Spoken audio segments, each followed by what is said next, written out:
Hey y'all, Barley here, and we're gonna get this King Air pre-flighted and going from Tampico, Mexico, all the way over to Sarasota, Florida.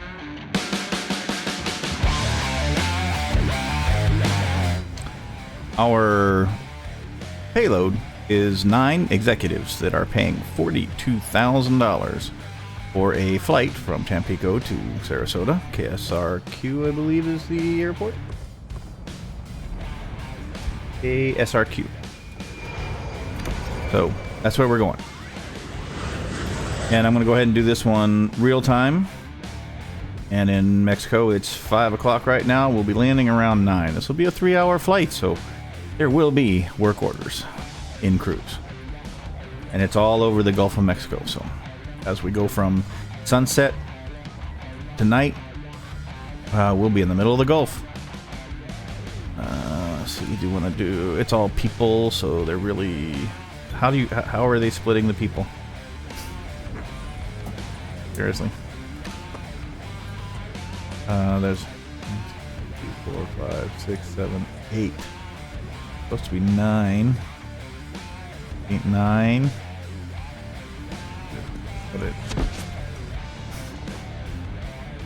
Maybe some are children executives? I don't know. But if I change any of this, it will scream. See? As we need 1585, we got 1585. I'm happy with that. Who knows? We're going full fuel. This is at the edges of a King Air's range. Everything here, so let's just start the trekking. So you know where we're going. This is how we're getting there. It will be 2 hours and 47 minutes of airtime. Total block to block is 3 hours 15 minutes. We have already fueled up. We have added payload. Our weather for this trip, not there. It's here. Clear coming out of Tampico. I imagine this stuff will have moved off to the east by the time we get there, unless this is a circulating low. But either way, it's just some clouds, light convection, no red stuff. I think we'll be fine. And we have lots of alternatives that are outside of it. That's where we're going and what it looks like for the trip on the way. We'll be doing the, where is, view PDF is what I was looking for. There we go. They recommended 3565 or 3365, well 200 plus, so 3565, but we're actually going to start with 3605. So let's put that in there. Let's do red so it stands out a little bit. Okay, okay. No need to get upset. 3605. There we go. Alright, and we will be keeping track of that. And now it's time to get started. All the passengers are rustling around in the back, very anxious to get going, I suppose. For what they're paying, I should be in a hurry too. Alright, everything over here is off, normal, or main. Everything here is off. Parking brake is set. Gear handle is down.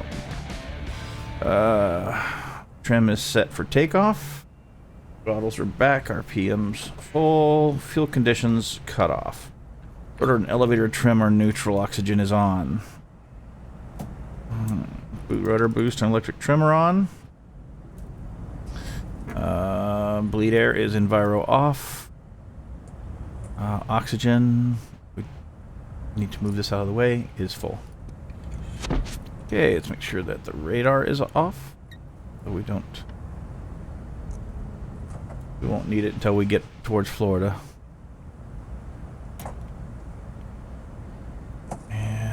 That is all of the things. Alright, now we're ready to start some engines. So we need, are we going to need a pushback from here? No, we are not. Okay, so battery switch. Beacon.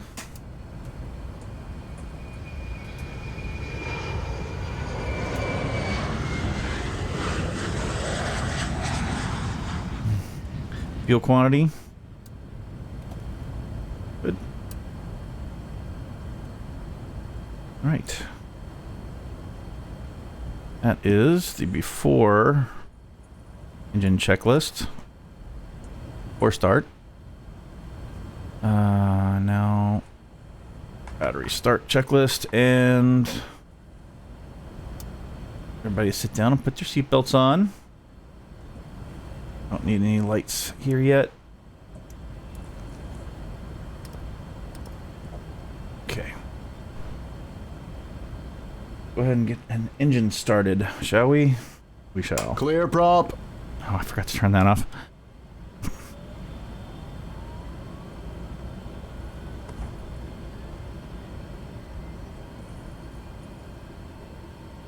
Your flight will be monitored until you land and shut down the engines.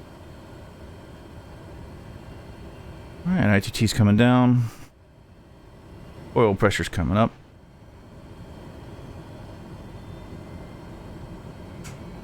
Starter off.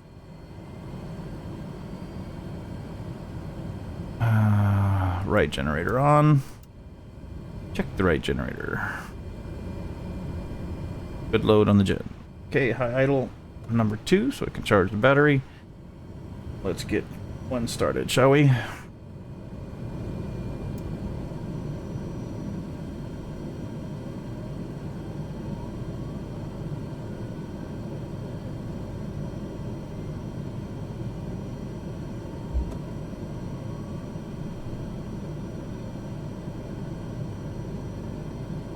ITT's coming down, oil pressure's coming up. Just the way we like it. Starter is off. Turn on another generator. Check the other generator. Alright, load is being shared. Center, small difference, that's good. We are happy. Alright, some more lights to let people know that things are about to happen. And systems. We need our inverters. We need our bleed air. We need our environmentals. Because we do have customers in the back. Don't know if we need heat. We'll check on that later. Probably will once we get to altitude. Speaking of, I should check which altitude that's going to be finally. Looks like 25,000. Okay, so we can set that.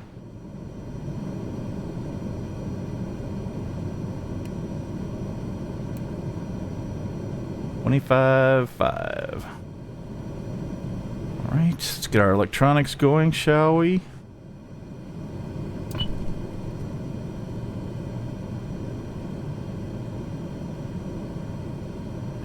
Is our battery charged yet? Yes, it is. Okay. Take that back to low idle. Make sure our flight plan is the one we expect. Yo, Tam, Lipro, Ipsev, Kelly, Cigar, Dog. Raise E2. Yes, that is what we expect. So, GPS. This guy. Enter. No radar. Alright. So now for before taxi checks. Bleed air is open. Pneumatic. We gotta check our systems. Over here, we got 1, 2, 3 greens there. Slaved. And aligned. Trons. Even load. 400 on the inverter. AC power. We are going to need some lights on the subject. What happens when you fly so many different airplanes? You have to remember where all the things are and how you like them set. We want this one pretty much maxed out. This one maxed out. And touch on the indirects. There we go. Just the way Barley likes it. Alright, I do not know which runway will be given yet. I'm expecting 13. Although if you didn't know, Microsoft had the wind coming from 570 at 38 knots. That's not obviously correct, but we will get that from the controller. There is no ATIS here, so I, air quotes, contacted the Flight Services Center for my pre-flight weather briefing, which is also known as Skyvector. Alright, we have no issues with any of the annunciators. Those are all fine. Everything here is set. Everything here is set. Okay, basic checks. Altimeter is set. Autopilot is not yet set. For that, we need to get our clearance. So why don't we do that? Tampico Tower, Barley 01 IFR to Sarasota, ready to copy. Close has gotten high. Barley 01 is cleared to Sarasota Airport as filed. Takeoff runway tree 1 climb and maintain 10,000 feet. Departure frequency is 126.6 squawk 7625. Squawk 7625. Alright, runway 31, 10,000 feet. Departure on 26.6, squawk 7625. Got it. And repeat. Barley 01 cleared to Sarasota Airport as filed. Now we just need Takeoff runway tree 1 climb and maintain 10,000 feet. Departure on 126.6 squawk 7625. Barley 01, read that correct. Contact ground on 118.3. Okay, ground is 18.3. Alright, now let's get all that stuff into systems somewhere, shall we? 10,000 for our initial altitude. Squawk is set for 7625. Check. Alright, departure is 26.6. Yep, 20. Don't type the 2 in first. 1266. Transfer that, and then ground is 18.3, which is in, so we'll just flip those. Okay, those are all our frequencies. We have our altitude set. Runway 31. What is the runway heading for? Runway 31. Survey says 319. And that means we're going to be going out, well, probably, it always gives us alpha here, so we're probably alpha this way, then all the way back down the runway. That's everything they gave us. Okay.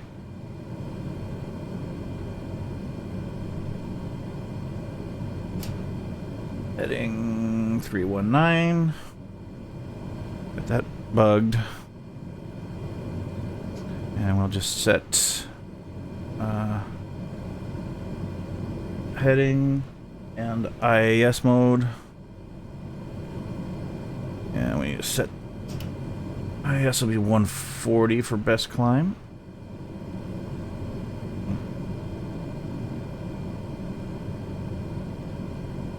Okay, you're gonna be funky about this, aren't you? There. He wants to use that climb mode, which is 160, which is best angle, but not. Or no, that's like cruise climb, sorry. Alright, so now IAS set to 140, heading is set to runway heading. So the autopilot is set, altimeter is set, GPS is set. Engines are nominal, trons are good. Systems are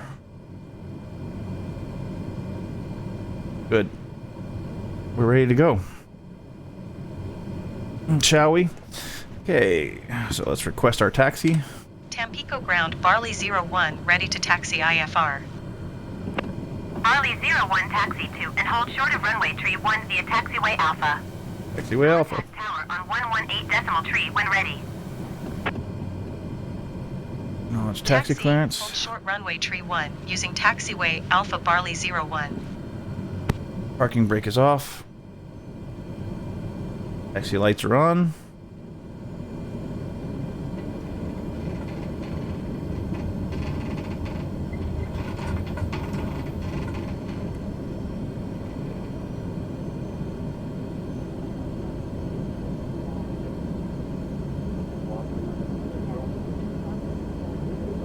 I think I can get this out of my face. And this is Alpha here. I don't know why they never use Bravo, but they don't here.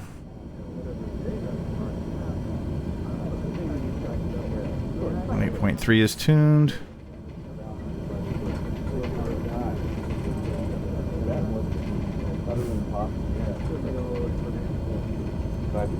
And we were not told to... Oh, yeah, we were told to hold short of runway 31. Well, the only one we do that is right here. So, we will hold short here. And what we'll do is angle a little bit. Set the parking brake and do our run-up. Right.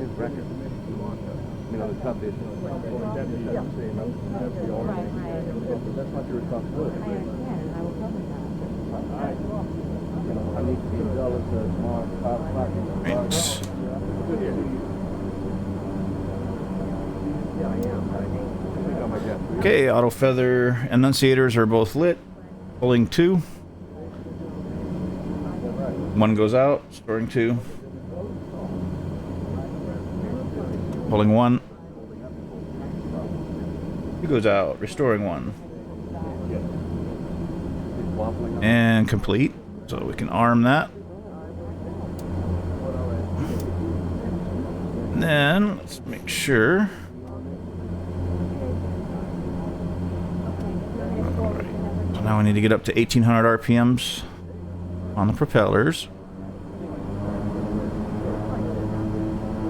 No. That's fine right there.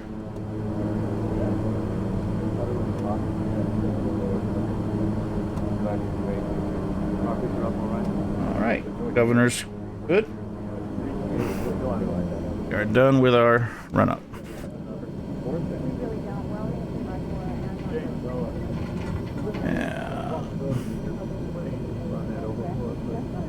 That hold short 3-1, then contact them, so we will hold short 3-1.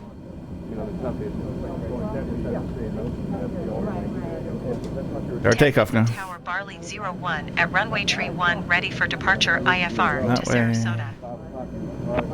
Barley 01 altimeter 29.88 wind 015 at 12. 015 at 12. Runway tree 1.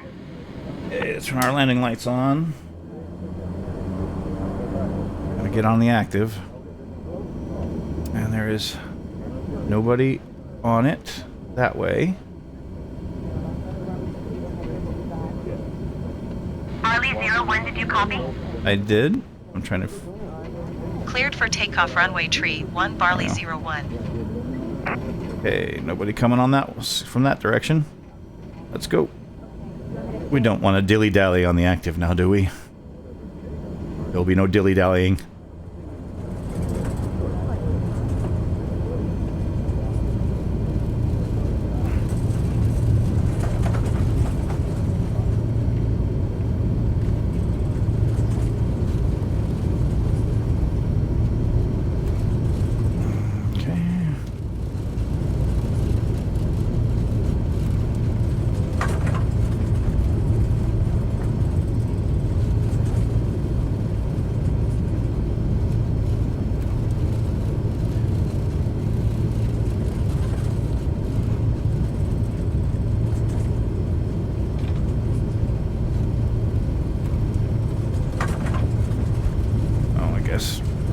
Guess I could turn this back on so you guys can see what I'm doing.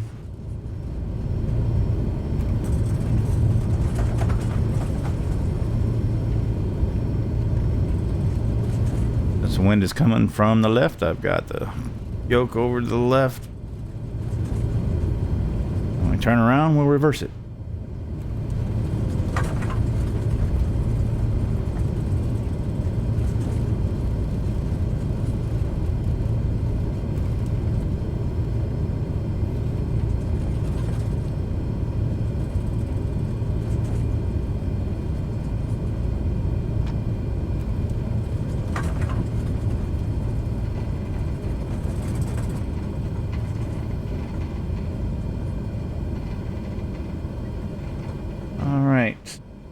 Fuel condition high, auto lights are on, flaps set.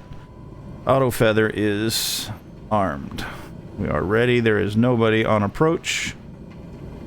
There is nobody on the runway.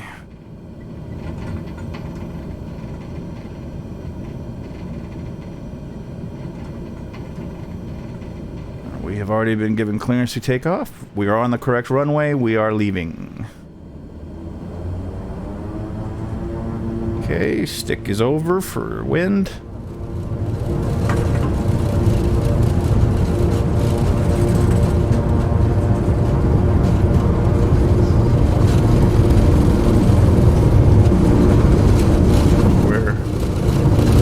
And off we go.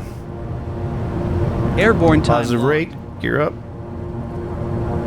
And 125, flaps up. Okay, now just trim for the flight director.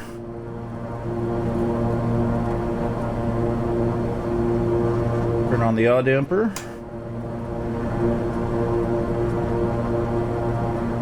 Barley 01, contact Mexico Center on 126.6. Good day. 26.6 Barley 01. 126.6 Barley 01. Those instruments got dark, didn't they? Okay, pull power back to about 90. Tune 26.6 and contact Mexico Center. Mexico Center Barley 01 is passing 1,700 feet, climbing 10,000 feet. Barley 01, Mexico Center altimeter 29.88. Continue as planned. Alright. Well, with that in mind, let's go ahead and hit nav mode. Autopilot. IAS.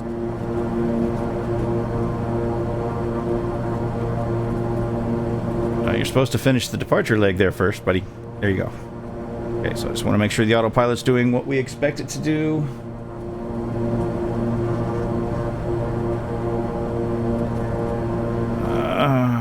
Set power for about 90% torque. Gear up. Flaps are up. Autopilot's on. Everything else is fine. 5 by 5. Let's do our after takeoff check. 90% N1, less than 785 on ITT, and props full, props Secon. Haven't done that. Cabin pressure set, landing lights off, and yaw damper is on. After takeoff check is complete.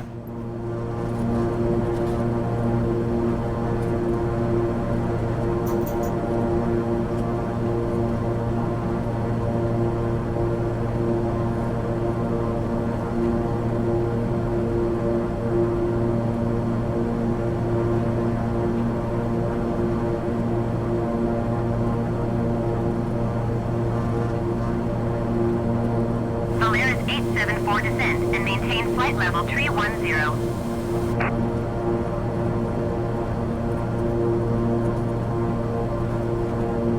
Alright. Descend and maintain flight level 310, Polaris 874.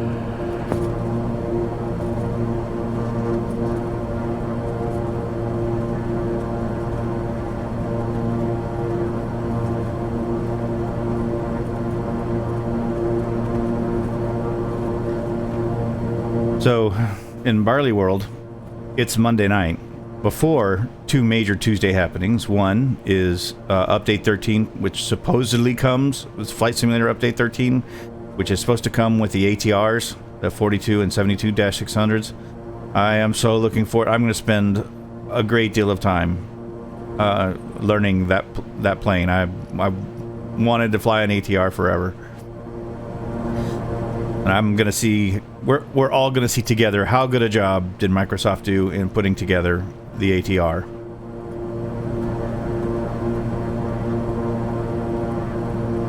And finally, there'll be routes that I can fly for my airline I couldn't before. Now, the C-130 stuff, I won't be able to fly that until the Blackbird Sims C-130J comes out later this year. Okay. 10,000 foot checks are complete.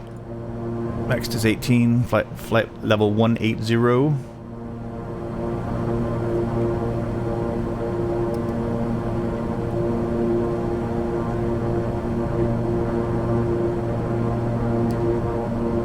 Bye, Tampico. It was fun. We have other parts of our airline we need to go inspect and play with. We will be back for the industry stuff. Climb and maintain flight level 210. Flight level 210, Barley 01. Climb and maintain flight level 210 Barley 01.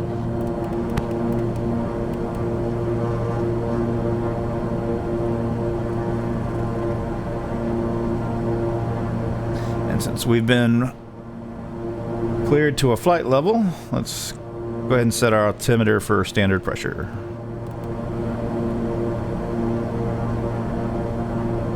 And then we're going to go ahead and move to a... we'll get to 18 before we switch. Let's go to a cruise climb.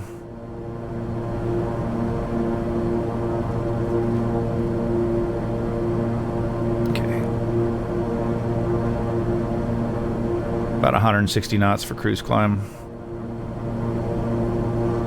90% torque.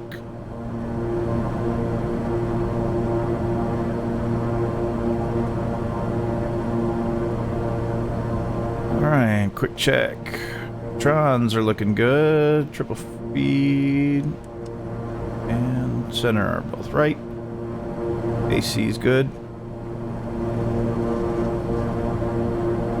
Cabin temp 60. We may need to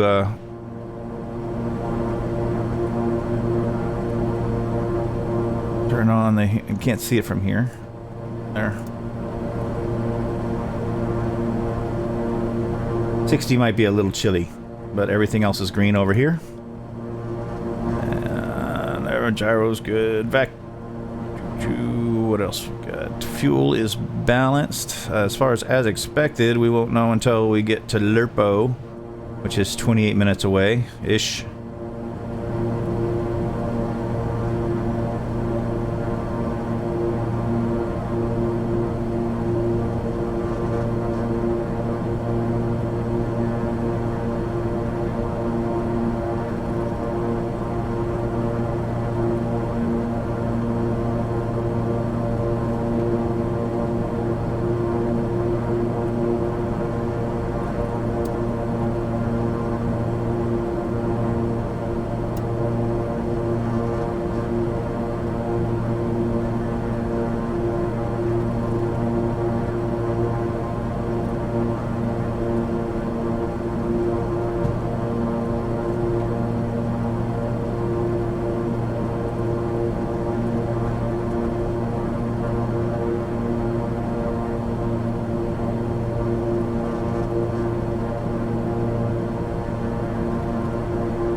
Yeah, the ATRs, and the other thing is industries for OnAir coming out tomorrow, where we get to put hunting camps at our base camps. And I don't know what we get with those. I don't know if we get like the meat processing thing and the fur processing thing, the fur tannery. I don't know how much we get. I'm interested to see what we get with the update tomorrow.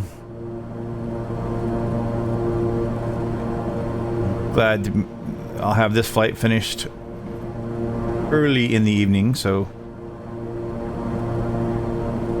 I can start researching and reading and seeing if I can gather what will need to be done for my base camps tomorrow, and if I need to take a flight back so that I can mess with them, or if I can do it from the OnAir console.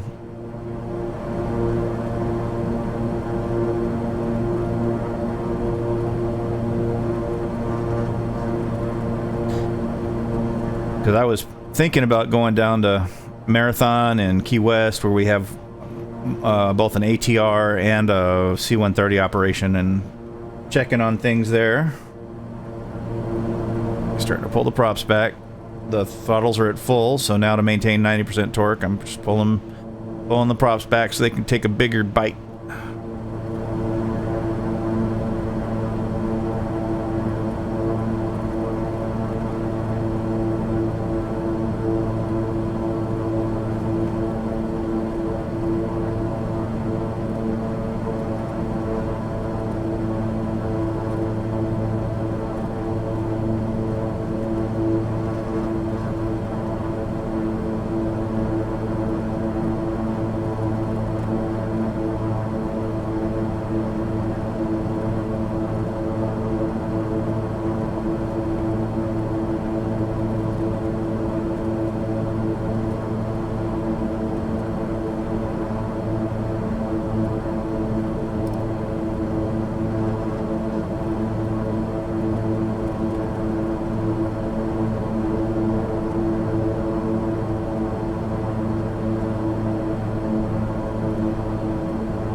Barley 01 climb and maintain flight level 250.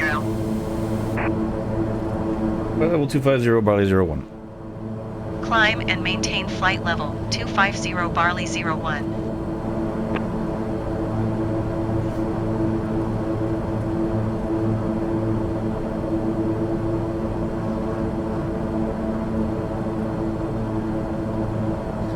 And for 250, I imagine we're going to have to pull the props all the way back to 15.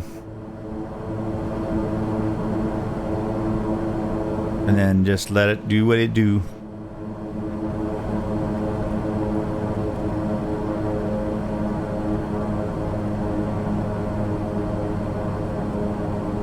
Alright, there's 15. As low as she go. Now she just climbs however she climbs, and then we'll set cruise performance when we hit 25,000.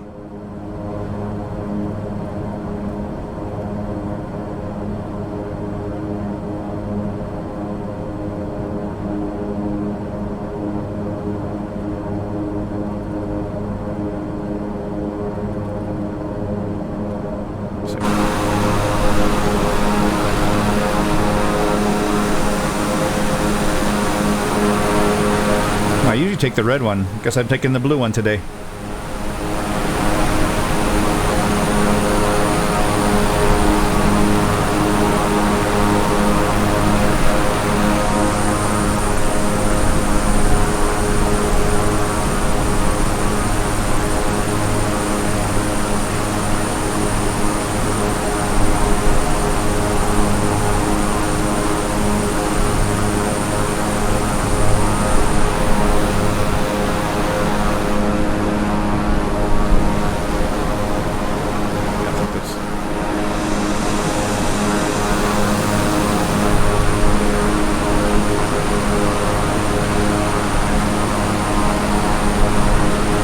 I think it is very nice that Beechcraft puts a big B for Barley on the tail of every one of their airplanes.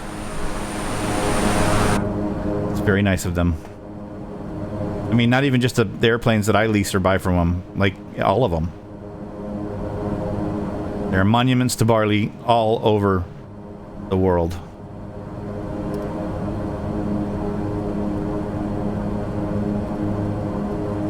All right, let's do our cruise checks.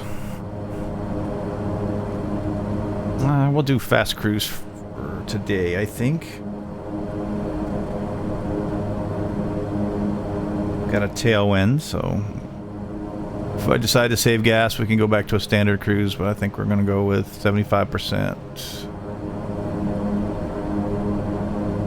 Once we get to our altitude, let it catch some airspeed.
I think we can let them run around, don't you?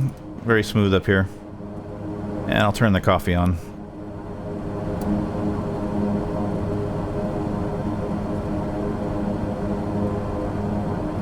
Oh, I do need to check the cabin temperature though, since we're messing with that. Yep, 70. 70's good.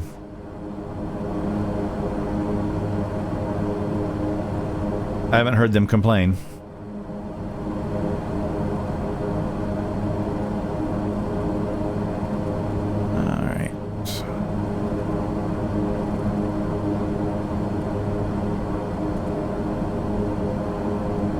Back to cruise settings, so we're gonna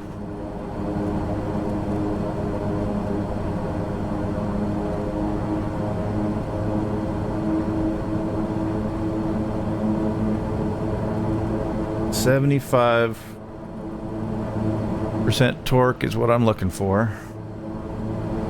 Just using the props to get it.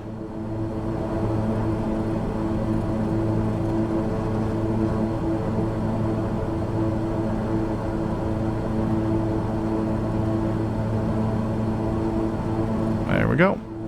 Those are our cruise settings.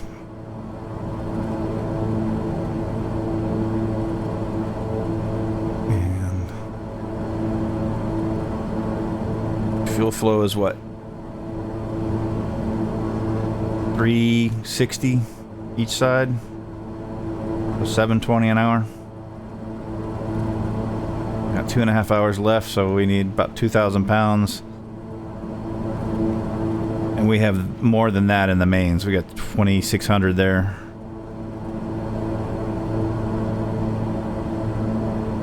Got 2,600 in the mains. 700 in auxiliaries. 3,400 total. Plenty.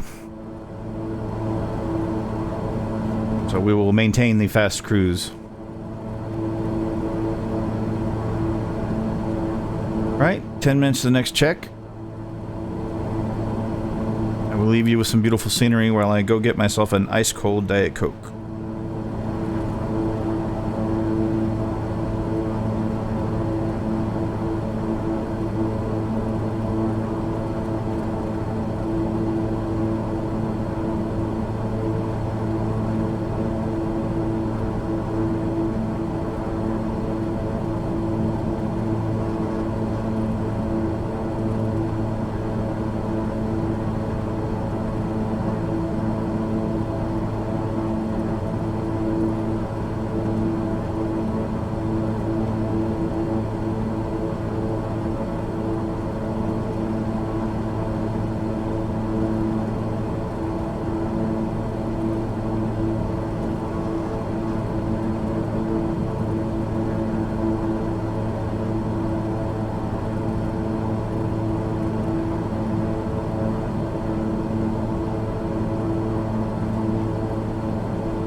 Alright, did you miss me?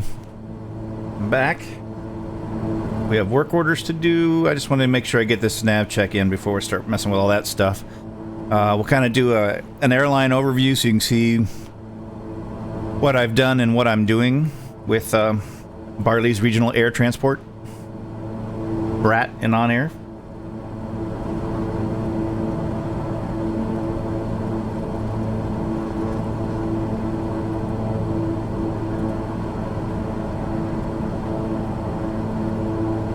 But this first nav check will give me a good idea if we're on the mark with our fuel or not.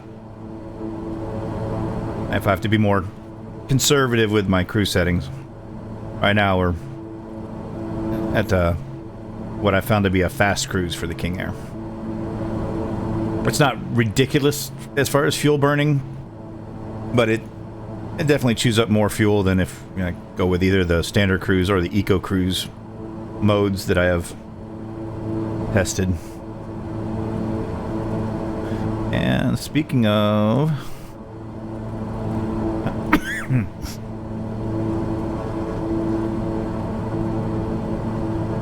yeah, Lurpo, and then it's a long time until we get to Ipsev, Kelly, and then it's another long one here. So there's lots of opportunities to discuss all the coming things. And tomorrow it's turboprop heaven and base camp, maybe nightmare. I don't know. I don't really know what to expect. I mean, I've read the guide-ish thing, whatever, the dev roadmap, or where they're talking about the features that are coming, but it doesn't say which ones we're getting tomorrow. So I'm not real sure. Are they just hunting camps and they just produce fur and meat and that's it? And you know, do I have to make a fur or meat place at every one of my hunting camps, or can I collect it from the hunting camps and then bring it back to the airport and have a processing center there? I don't know. I'm not exactly certain. But I'm anxious to play with it.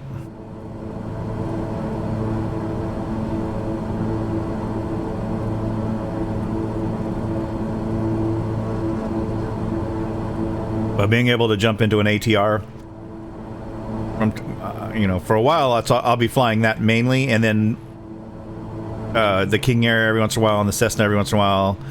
And judging by the response I got from the Chancellor video I posted today, I guess we'll have to take that out for weekenders every once in a while. And I promise I will nail down the fuel computer before the next time I take the Chancellor out. I've flown that plane 3 times. I bought it in March, and I've flown it 3 times, and I focused on the critical systems and making sure I understood how to fly the plane, how to navigate in the plane. The fuel computer was, I mean, I don't have a fuel computer here, and I don't care. 01 contact Monterey Center on 124.5. 24.5 Barley 01. 124.5 for Barley 01. Go ahead and we can actually tune it if we want to, since we're not using the assistant. There we go. Monterey Center Barley 01, flight level 250. Barley 01 Monterey Center, continue to Lurpo as planned. That is our plan. I need to turn these lights up, get a little shadowy. I'm gonna have to go more indirect then, because I've already got the pilot and engine instruments up full. Wow. Full indirect? Eeks.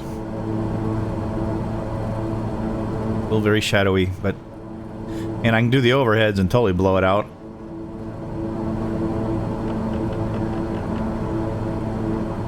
Get some green on there.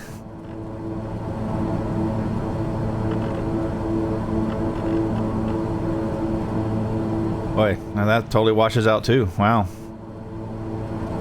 You know what really helps? Oh my lord. You guys probably been screaming at me.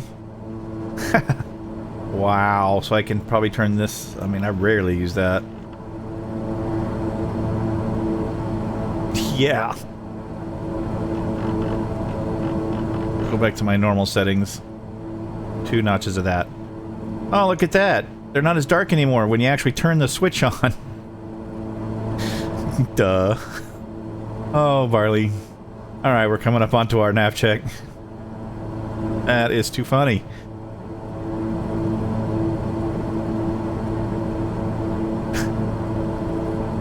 It's always something. But if that's it, if that's the major thing, the major faux pas that I make, then, you know, I'm fine with that. Lerpo, lerpo, lerpo.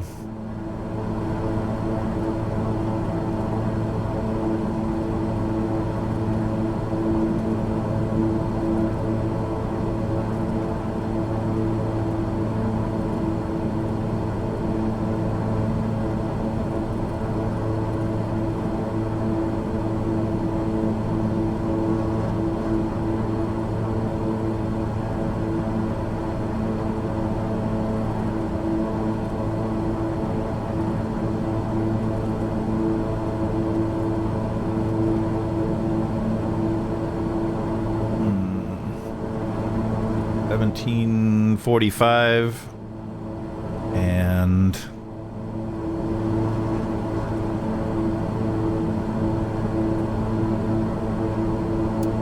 $26 plus $6.32.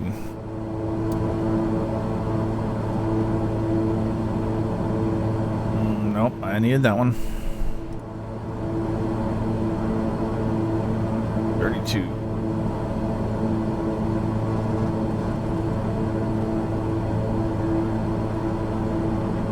Go. We are ahead of the game.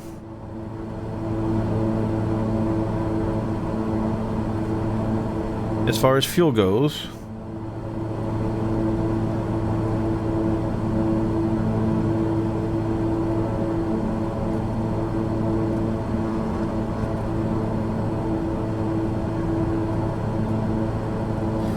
All right. That check's done, and it's 30 minutes until we do the next one. So, hey, who wants to run around in OnAir for a little bit and play with that stuff? Because there's going to be nothing to do up here. Let's do a real quick system checks before we run away. 1, 2, 3 greens. Cabin is good. Let's see. Gyros, cool. Engines, nominal. Trons, very good. Happy. Fuel we just checked, balanced and positive of correct. So we're all good there. So now we can go play with OnAir for 20 minutes or so. So let's do that. All right. Oh, there's my that one. All right. So this one will go to. Well, we can do the home screen first. And then I'll bring the operations screen down, and we have 4 work orders that could be done. We'll see if I'm going to do them all, or just a few. And that's why this is not a higher number. We're on our way to level 21. We've got our reputation at 85 and climbing. That's because of our training programs. The asset thing, I'm working on it. I'm still working on it, but yeah, that's been a bear because we just keep making more money, which is an asset. But anyway, so see if make sure my employees are getting training. We want to get all black bars in here, and we have for pilots. Okay, so everybody's finished training from yesterday. Let's find some people to train then. Position. All right. MMTM.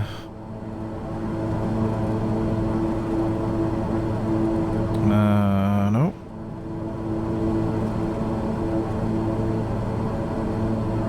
Let's train you.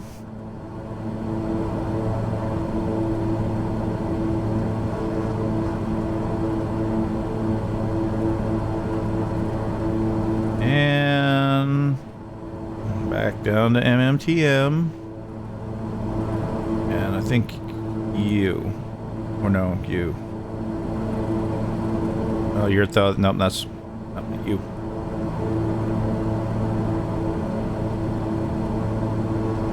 Because if we can get everybody to 5, that's how you get to 100% reputation. Otherwise, you take a hit. So it's based on the crew on the aircraft that lands and drops off a payload or passengers. So right now, this guy would be probably rated what, 90%? So if my reputation was 92, it would actually he would cause a hit because he can only help bring it up to 90. Like I said, it's the average of all the crew, and there's on the C-130s 2 pilots and 2 flight attendants, so it averages out between them. So that's why we train, just to get everybody up to 100. Flight attendants, can we get flight attendants into training? Okay. Flight attendants, I think we're training 1, 2, yeah, KMTH and at MMTM. You not at K and QX though. You definitely.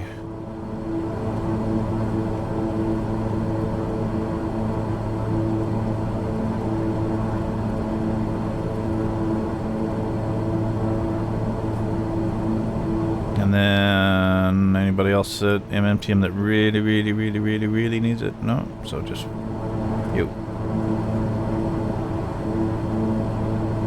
That's kind of our training center. Tampico's kind of becoming the center of gravity for the airline. Tampico and Marathon. Okay, it started out as RDU. We have lots of flights going in and out of there, but yeah, all our operations are in the Keys, Florida Keys, and Mexico. Go figure. Not all of our operations, but our major turboprop centers and our training stuff. Okay, so that's them. I think mechanics, I think I'm almost fully trained. Yeah, there's 2, so you.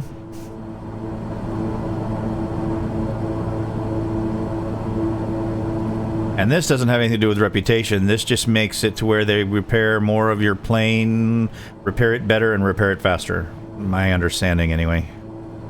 For $1,300, sure, why not? Okay, so that's all done. Once we do the training, next we check to make sure that I've already done a fuel order. But just to make sure, yeah, we've got a fuel order in. So one of the things I'm doing is I'm moving our major turboprop center in Mexico from Mexico City to Tampico. Like I said, I'm pretty much going to make that the center of gravity for the area, and then we'll dump this whole, and which will require me to destroy the FPO and remake it, because you can't just get rid of the workshop. But I don't want to have this extra asset. And it's not generating any extra income being out there. So, yeah, I'm gonna move it to Tampico because that's where all our C-130s are. Well, half of them. So I'd rather have the shop there because ferrying C-130s is expensive. So so this is gonna go away. And our 2 turboprop centers are gonna be Key West and Tampico. But we've got a fuel order in, so that's the next thing I would check. And then once that's done, just check on my aircraft. See if anybody's due for 100 hour anytime soon that I need to be paying attention to. Oh, sort it that way, and nope. We're good for, a while. Alright, and this red one, that's me having the AI do the base camps. They have trouble. So I'll get that, that's one we'll probably figure out this evening. But first, I need to get the money makers going. So that's from the operations map. Let's bring that down here. So I operate with 3 windows. Live operations map, the job map, and then the job screen, and then the work order thing. So here I've got my other settings. Let's do all statuses and we can just do all aircraft. There we go. There's the P-51, my little racer out here. Still there. That was fun. That was super fun. I'm going to do more of that when I get some time. But we've got C-130s that go from, this is Tampico, from here to RDU, and from Key West to Wichita Falls, Kansas. Those are our major routes right now, and I'm going to keep going until I get them filled because I want to get the most out of my FBOs. Until I can get every scrap of passenger and cargo within reason out of these airports, I'm going to keep loading up C-130s and sending them back and forth. The ATRs fly one route from Key West to San Antonio and back, and then there's another one that goes from MWCR, which is the Cayman Islands, and it goes up through and over to the Bahamas and back. And then there's another route that I'm changing, but right now it goes from Mexico City through the Yucatan Peninsula, both Cozumel and Cancun, and out to the Cayman Islands, and then back. What I'm doing is I moved all the planes and employees over to the Cayman Islands, and that's going to be their center. That way, the ATRs will pretty much be operating out of the Cayman Islands, except for the one that's at Marathon or at Key West. So these two, it's just there's not enough demand for as many planes as I have doing this, so I'm going to simplify. I'm going to have 2 crews and 1 or 2 aircraft, probably 1 aircraft, and go from here to Cozumel to Cancun to Mexico to Cancun to Cozumel and back. And that crew can rest. The other crew will take it from the Cayman Islands through the Keys to the Bahamas, back to the Keys and back. Then they rest. The other one takes over. So 1 plane, 2 crews, kind of taking care of, you know, the vacation segment down here. And that might free up, I'm trying to think, that may free up a couple of pilots so that I can get some more C-130s in the air, which is the goal. So we'll have one ATR doing the vacation sector. We'll have an ATR doing the Gulf Coast thing. Then we're going to have an extra ATR, and I might have to figure out if there's something else I want to do with it. But as of right now, there's our operations map of what's going live right now. So now to get ready for some work orders, I just care about the idle ones. I only care about metal right now, and we're gonna sort this by cargo. Okay, so we'll just take the very next one. I'm gonna move this to another screen. So now you know what this looks like. I'm just gonna use it to click on details and that kind of thing. So I'm gonna move this out of the way. And we're gonna work on the one out of Tampico first. So I hit the little detail dots. And here I'm just making a last check to make sure that I don't have an issue with engine hours before overhaul, and that I don't have to worry about annuals, or there's nothing about the 100 hours that needs to be done, so that I know the plane's good to start on a route and then to go manage work orders. And then on my second screen I have the job screen, which I'm sure you're familiar with, so I won't bore you with that. And here we're just gonna add a work order.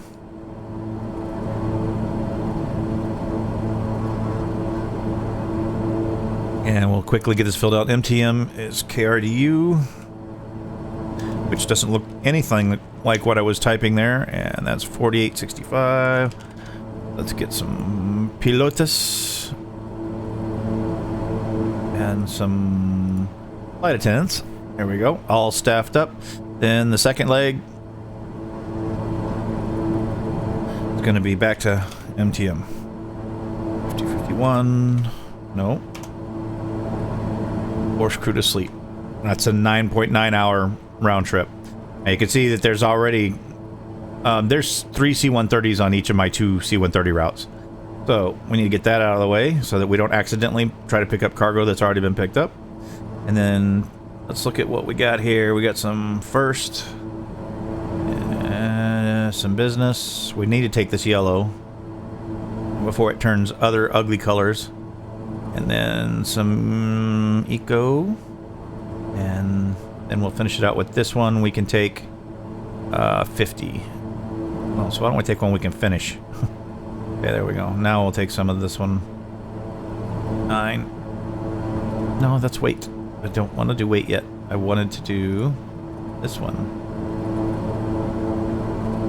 9, that should fill it. Okay, passengers are full. Now it's weight. We can take on about 18,000 pounds. Again, taking small ones that we can finish first. We don't have a whole lot of weight. What we do right there. So we finished that one. So we'll just 14.8. Didn't even have to go to the job screen. Had enough weight in there. There we go. That is as full as that's going to get on the second one. On the first one to KRDU, we only want to see KRDU. I don't know why I did the second one first. Just want to make sure. Yes. Okay. Hate to load cargo for the wrong place, right? Okay. So here, everything's going to KRDU. We can do this one by expiration. So that has to go. And honestly, it would get picked up, so it doesn't have to.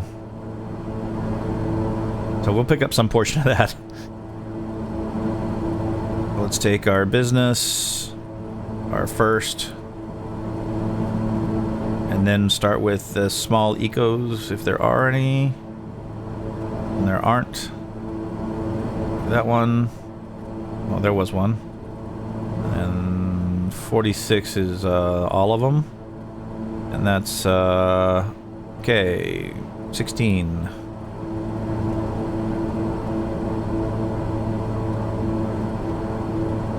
Okay, passengers are full, and we have only one cargo thing to load, and we can take it all. We haven't have space left, but the return trip doesn't.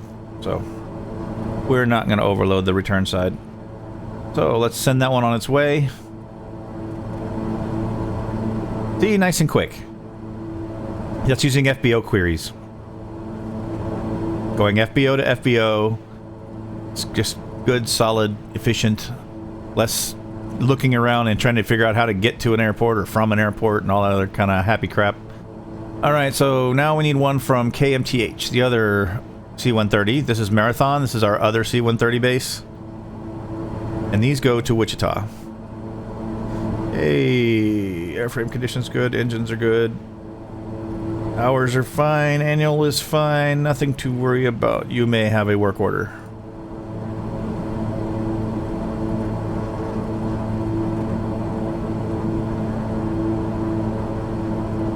Maybe. Okay. Create. This goes to KICT, Wichita. And that needs 4373 in fuel. It needs 2 pilots. 2 flight assistants. Assistant attendants. KMTH, that needs 4385. Force crew to sleep. There we go. Let's start with the first one this time, shall we? There we go. Alright. Looking at all of this, we need our first class, our business, and then we can start on the small ecos, and then the big ecos. Do you think they have a big eco? I don't know. 232. 22. Math. In head. Hard. Yeah. Off by 10. Good going, Barley. I'll take 10 of these guys in.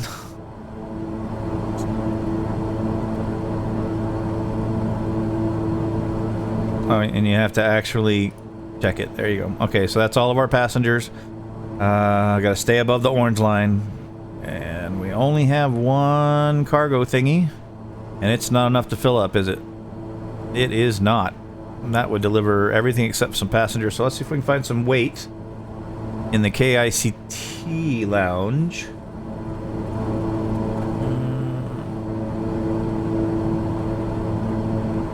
53,000. There's a 70,000. There we go. Let's take that one.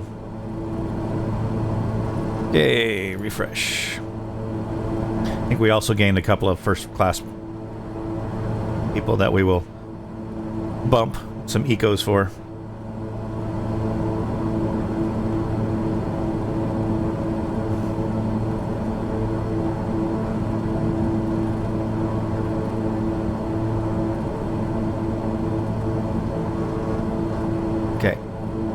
did they? Yeah, they added 1.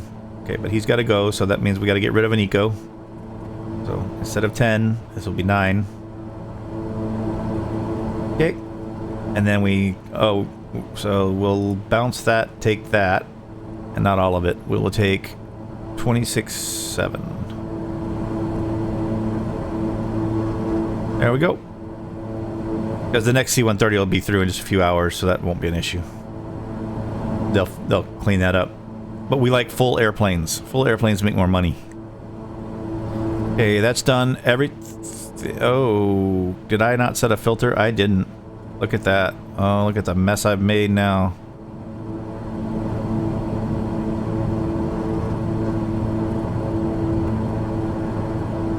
The MYNN, I picked that up. No, I didn't. Okay, so let's just choose MYNN first and make sure we didn't pick any of that crap up.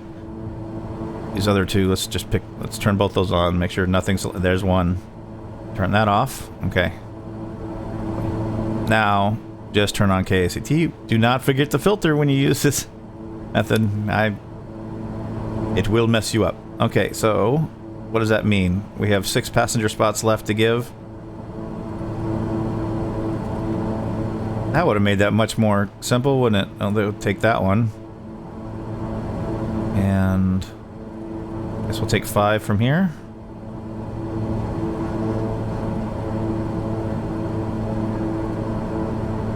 Okay. Now we're back to 80. We're taking it all to the right place. And cargo-wise, we can't take any more, which is expected. All right, that one's done. Now, first thing we do is select the filter so we don't do that to ourselves again. All right, we're gonna have to do it by oranges.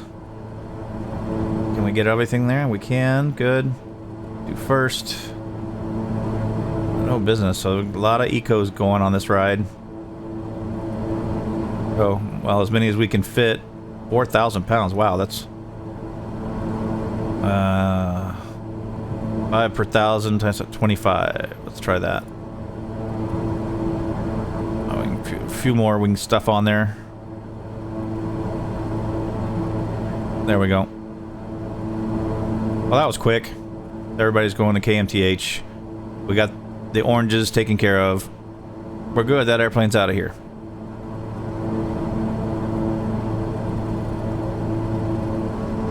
Alright, now let's go check on the one we're actually flying in. While that handles those 2 planes, and then we'll do one of the ATRs. But we are coming up on, what, 13 minutes for a check? That's gonna... Might be able to squeeze an ATR in there. Let's check over our systems. 1, 2, 3 greens. Cabin air is good. Engines.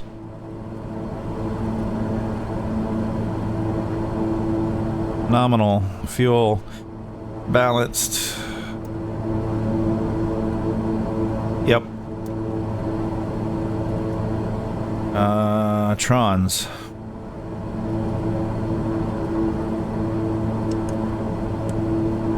Yeah. Triple feed is what was it, 0.68 lower or some crap like that, for those of you who have been watching the whole series. Alright, so everything looks good here. Shouldn't get any more radio comms for 12 minutes, so that might be enough time to do an ATR. We'll find out. Let me see which ones are... Oh, no. No, it won't be. We'll do that after this check. So a short break. If you need 10 minutes to go do something else, we'll wait till after the navigation check, then I'll do an ATR route. Oh, and I don't know if you saw, but somewhere in, I think in South America, a King Air 200 had to do a belly landing today, and they caught it on video. If I can find it, I'll put it in a link in the description.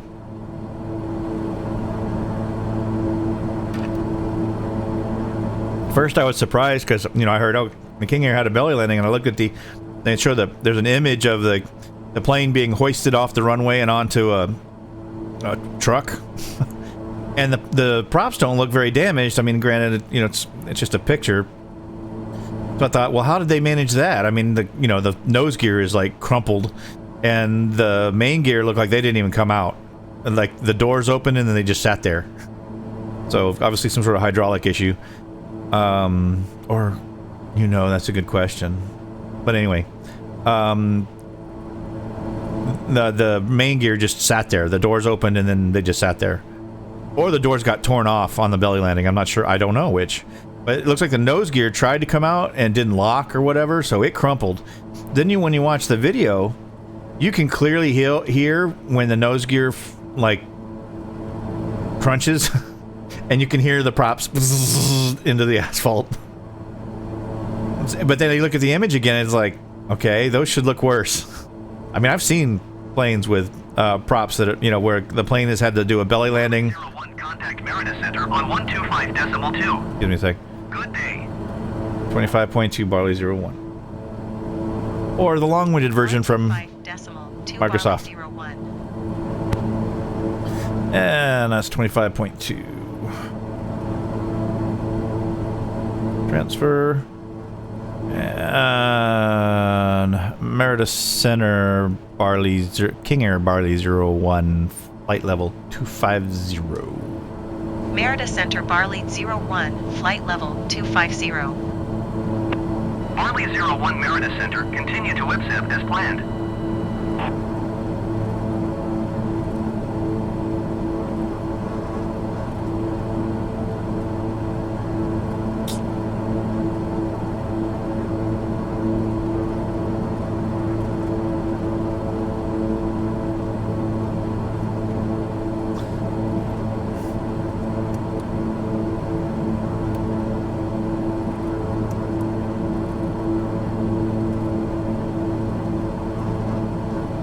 Just to give me my ground speed. That's the only reason I do that. I still have yet... I don't know what I would use this for other than a nav2.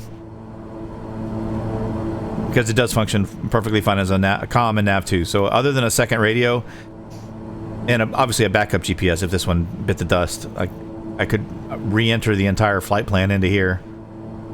But they aren't in any way data linked, so the flight plan that's in here does not go to this one.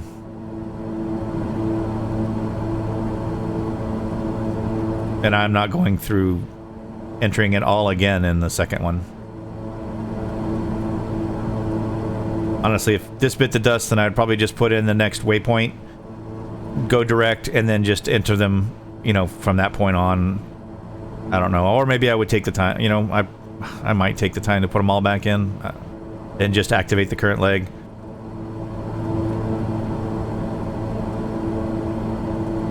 But I use it as a nav2, and because I can keep the 4 fields I care about on this one, and just get my ground speed off of there. And the only reason I care about ground speed is when I'm trying to match it to this, where it gives us our ground speed. I can tell if I'm gonna, you know, if the wind is a little heavier than the operation center projected, or lighter, or whatever, and if I need to make adjustments for fuel burn. The only reason I like looking at that.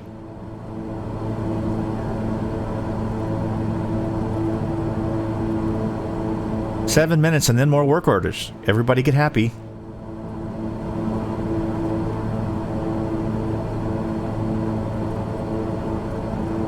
Don't worry, be happy.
Maintain 1 flight level, tree 90. Aero Inlays is 2221 Merida Center. Continue as planned.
We'll see how the industry's things it pans out tomorrow. I mean, between that and the ATR, wanting to fly the ATRs, oh boy. Not only that, but my daughter has a senior award ceremony tomorrow, so I'm going to really have to squeeze things in. I was thinking I was going to take this King Air over to Sarasota because I just couldn't pass up a $42,000 job just to fly for 3 hours. Could you? I was going to go to Sarasota, then I was going to fly this down to Marathon or Key West, and then from there maybe go to the Cayman Islands, where we have all those ATRs to set up for tomorrow. I don't know if I'm going to record all of that, or if I'm going to be able to do all of that. I might just have to deadhead to the Caymans. I don't know. I'll see how long I want to fly tonight. That's going to be another probably 2 hours of flight time after the 3.5 now, after a full day of work.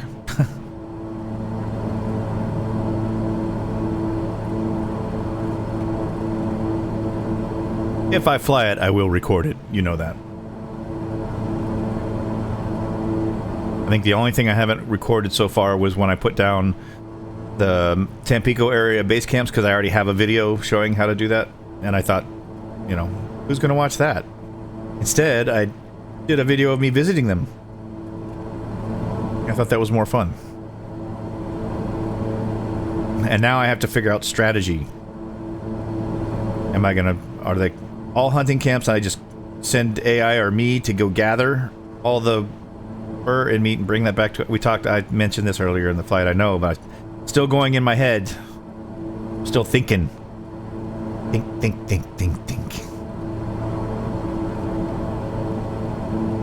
Alright, we're coming up on our next navigation check. Looks like it'll be at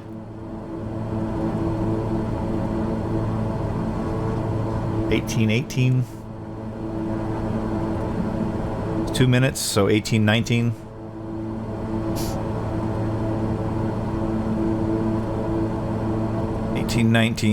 And I bet we're still on auxiliaries. We are 200 pounds or so. Just under 200 pounds left in the auxiliaries.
Yep, 18. Harley 01, contact Houston Center on 120.35. Good day. 20.35 barley 01. Going to 120.5 barley 01. Or the long version. 120.35. 12035. Switcheroo. Houston Center, King Air Barley 01, flight level 250. Houston Center, Barley 01, flight level 250. Barley 01 Houston Center, continue as planned. We will. All right, there is. So how much fuel we got? Let's call it 75 in each, 150, 2600, 2750. Okay. And we are here. And we are still running a solid 200 over. So we're good. And then 1819 on the actual time. I don't ever fill in the estimated time to wherever's.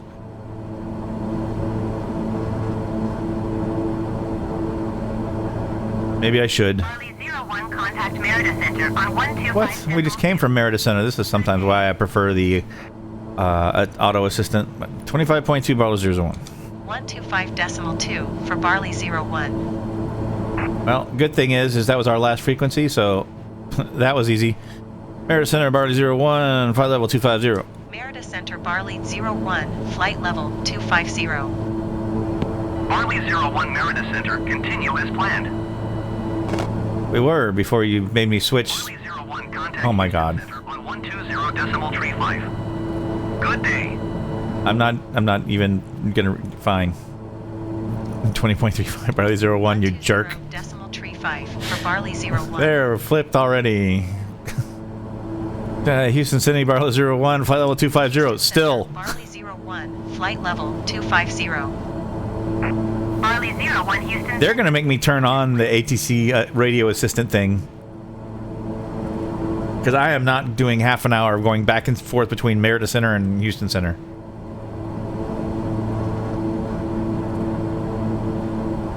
Alright, we got 20 minutes. Let's get a work order done. So first, systems check. 1, 2, 3 greens. Engines are nominal. Trons are good. Slaved. We just checked fuel. Everything's happy. Let's do a work order. That should make everybody extremely happy. Alright. So, see, now, I guess it doesn't matter which plane does what. With this new idea where I'm moving things around, which one of these do I want to attack first? Let's do the Yucatan Peninsula route. What do you say, kids? So we'll take this ATR.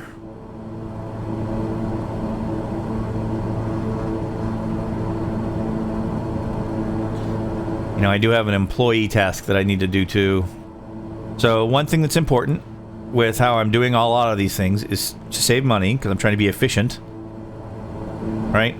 Is I'm trying to make sure all my employees are based wherever they're flying from, because, and if you watched the Chancellor flight, you'll notice there that I accidentally am copying the Avelo model. If you aren't familiar with Avelo Airlines, it's a new airline, relatively new. I think they started with like RDU to Florida locations, and then they added in like Connecticut, and now they're adding in a bunch of others. But they create like a regional center, and then that regional center goes to like one set of destinations, I think, as far as I can tell. So like from RDU, it's like 4 or 5 cities in Florida. But their aircraft all come home every day. All their crews come home every day. So they don't have hotels to pay for. It's the model I'm doing, right? So I have my power centers, and then everybody comes home every day, and I don't have to pay for hotels. I don't have to figure out the logistics of which flight attendants where and doing what. It's just easier. So by accident, I'm using the Avelo model, or maybe they copied me. Who knows? Either way. So to do that, so I just rejiggered a whole bunch of my Mexico City employees and moved them to the Cayman Islands. I'm sure they were totally disappointed, right? Although Mexico City does have a better nightlife, I think. I've never been to the Cayman Islands. I mean, Zona Rosa in Mexico City is one thing. I've never been to the Cayman Islands, so what do I know? Maybe the Cayman Islands are like hopping. But either way, I moved them. Well, now, so that means that sometimes there's going to be people that are at the Cayman Islands, which is MWCR, and they came from someplace else. So I need to relocate them, and I should, because it's going to save me money, which means I won't be able to, you know, use them right away, but that's okay. So let's do that. Because if they stay with the Mexico City thing and it becomes time to sleep, you get charged for a hotel room. And I don't want that. And I want them to be at home. They just didn't know that they were going to be, their home was going to be in the Cayman Islands.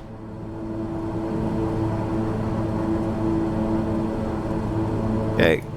And it should be instantaneous, but it takes a little time before you can use them. It's like almost like they're sleeping or something during it. It doesn't take like hours and hours and hours, and it doesn't actually trip their flight duty. Don't think it does. It doesn't. But see, it looks like it is, but it's not. So don't freak out about that.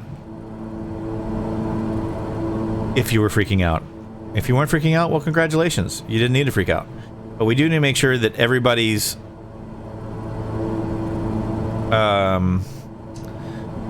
position matches their base.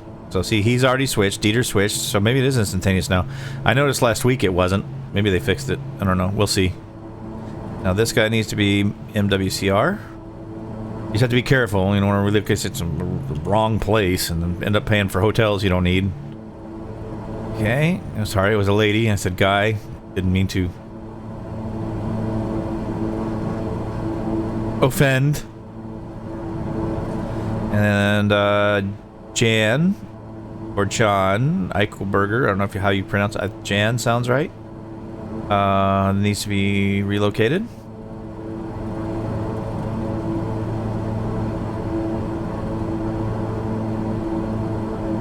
Another thing I've run into with OnAir, and I'm working around. One reason I'm making this switch is apparently you can only have 100 jobs in your pending list ever.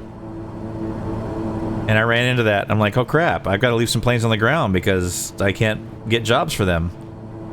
So now I'm restructuring a little bit to work around that so that I can still make the most.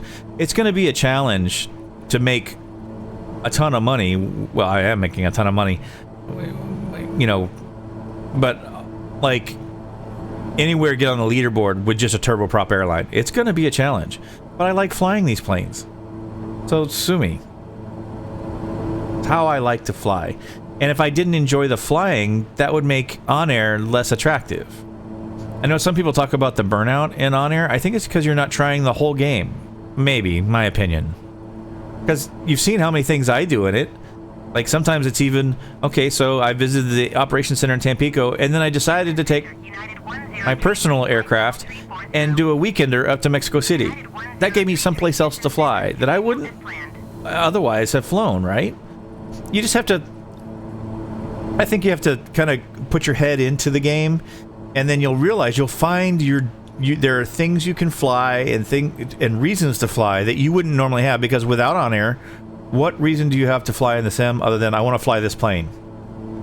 Well, why don't you find OnAir helps give you some cool ideas, some reasons, put you in geographies you might not otherwise be in, to give you an idea of what to fly and where. Happens for me all the time.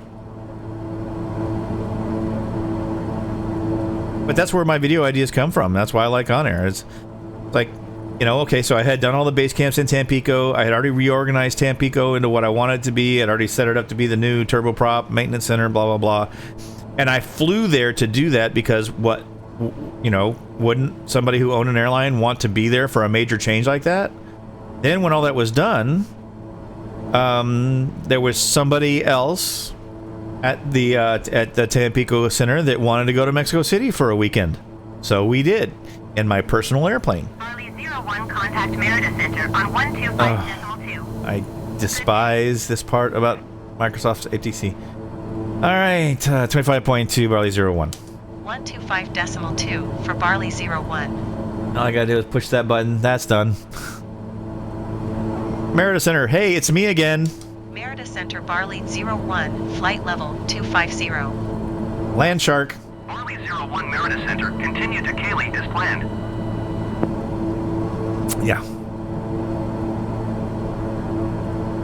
That is the most annoying thing in the Microsoft air traffic controllers. When you are in an area between two centers, they don't negotiate well to know which one should hold you until when and when they need to hand you off.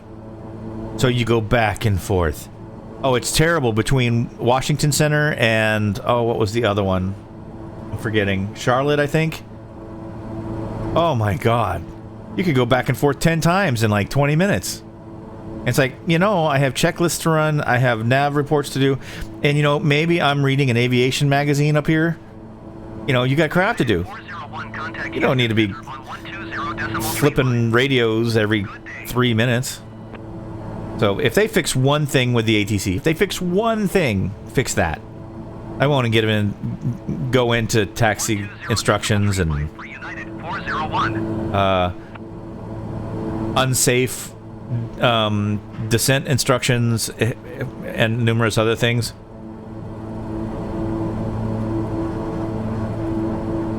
And your choice is obey the unsafe descent instruction, because you can't just say, I'm declining that instruction. Either give me a new approach or I need to stay at this altitude. You can't. There's no response to ATC. You can't decline the instruction for safety reasons. So your choice is either descend to what would be, you know, below like minimum safe altitude for an area, or they terminate your IFR clearance, which if the airport is in IMC, you can't land. There's no discussion. So they got some things to work on. That is for sure. All right. How far do we have? We have 12 minutes. Let's go finish what we were starting with. So we did all of that needed to happen. Now let's find out who's available if I just made it harder for me to do a work order. It's all right. There's a whole nother section after this next checkpoint if we need it. We can start a work order and then finish it, but I want to make sure that these guys are now not... that they're available, and they appear to be. Okay. And I care about the ones at MWCR. And you know what? Why don't we put it at the top? Everybody is idle. That's good. That's what I wanted for these guys. So 2 crews. Oh, I needed the flight attendants too. Forgot to do the flight attendants. How dare you! We have 2 crews and 3 flight attendants. Why is that?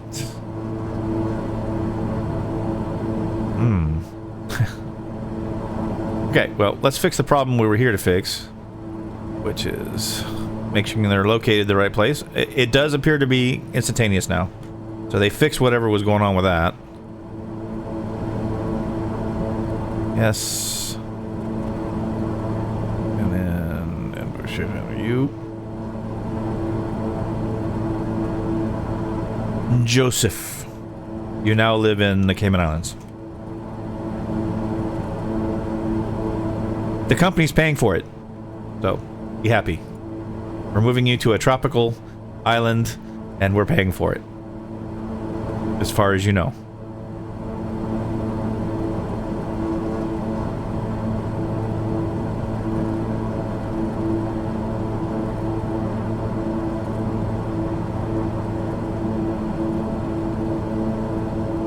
Okay, so now that's all been done.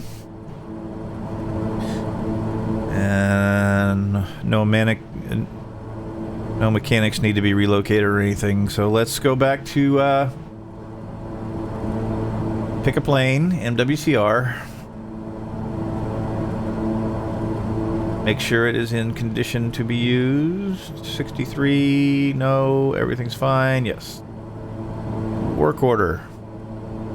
So we're gonna do the Yucatan Peninsula circuit on this one.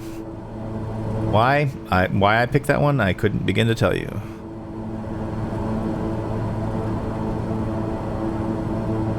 Okay. Well, apparently, because Oh, that's the other circuit. Oof. Minus 5 days. Oh, because it's at MWCR and it needs to go to MYNN. What? Oh, Barley screwed something up there. All right, well, we'll take the hit for that, but we'll get it where it needs to go. Okay, this, oh, now it almost makes me want to go do the Keys to Bahamas route, because that's Bahamas. MYNN is a airport in the Bahamas. Just so I can get rid of that black mark. And we do get to go through Key West and Marathon and all that. Oh my. Why don't we just take care of that? Because I hate to see that, because that's sitting here. How did that get here? What did you do, Barley? What did you do? Alright, so let's do the Key West route, which is KNQX Boca Chica Field 148. And then it's Marathon.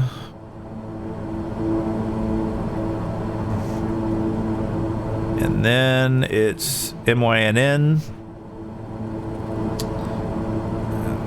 107. Then it's MYAN San Andros. And then we go back. Did I hit the button? Did I? I did. No, I did. Okay, MYAN to MYNN, which is 65 gallons of fuel. And then it's MYNN to KMTH. That's 104 gallons of fuel.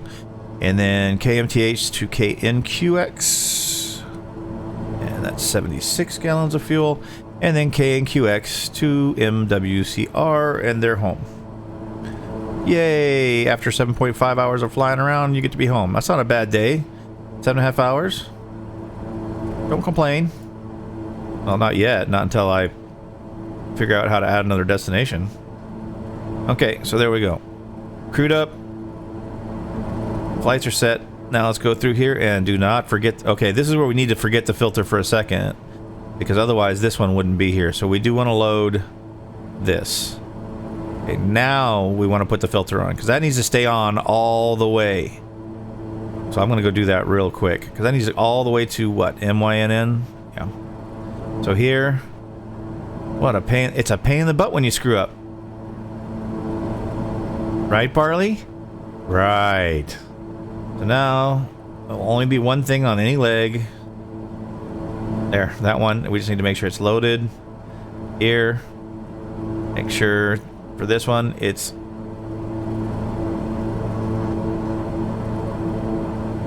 loaded. And then no more. Stop it, men. You're delivered. I'm sorry. It didn't go well for you. You're five days late. Because using the filter, I just never saw it before. That's sad. He just got filtered out. Poor guy. Let's check on our airplane. We've got 5 minutes. Let's see what we can do in 5 minutes. Alright, so now I do want filters so I don't make that kind of mistake again. KNQX. Is there enough here to fill an airplane? Go show my other cargo. Other cargo, other cargo. Yes. Okay, so let's take the yellow one first. Let's take our first. We have no business. So let's, I guess just fill up with eco. It's going to be 11, 20, 21. Oof. The math is showing, isn't it? Okay, there's 62. So now let's put some weight on, and I bet that's not going to be enough. Oh, no, yeah, well. Take the small weight first, and that can't even finish that, so. We can take 54. There's that. Okay, here, remember the filter, Barley. And the filter should be KMTH. Why is there stuff for Brat 3 at KNQX? Those are our... Oh, do I want to know? Oh, no, I don't, but let's look. Oh, for Pete's sake.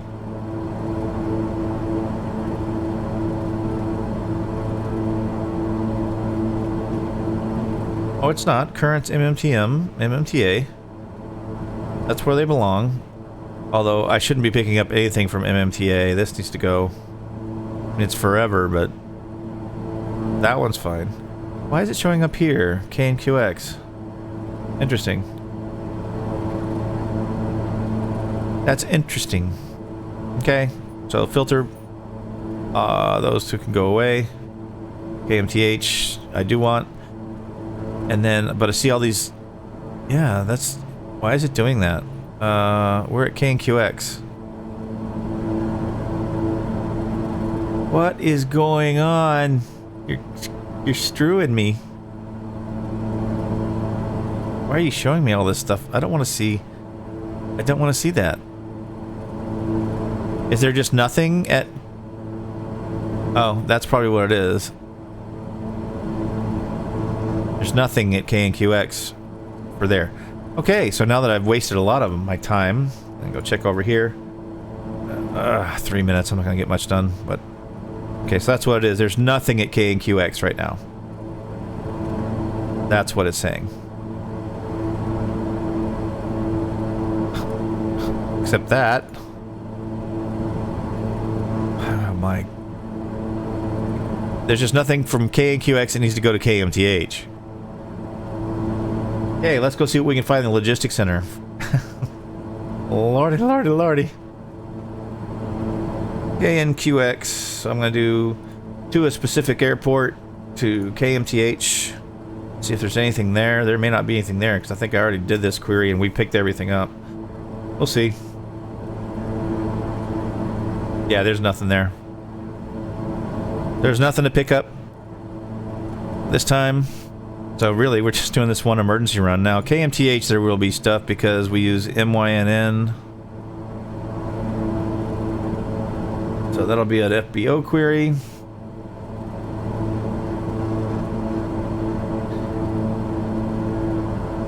And let's go to MYNN. And let's pick up some loads, because it should be MYNN KMTH, right? Oh, tell me I didn't change that. Yeah, I didn't. MYNN KMTH. There we go. We're good. So, most valuable. 18 hours for that much crap? No, we won't make it.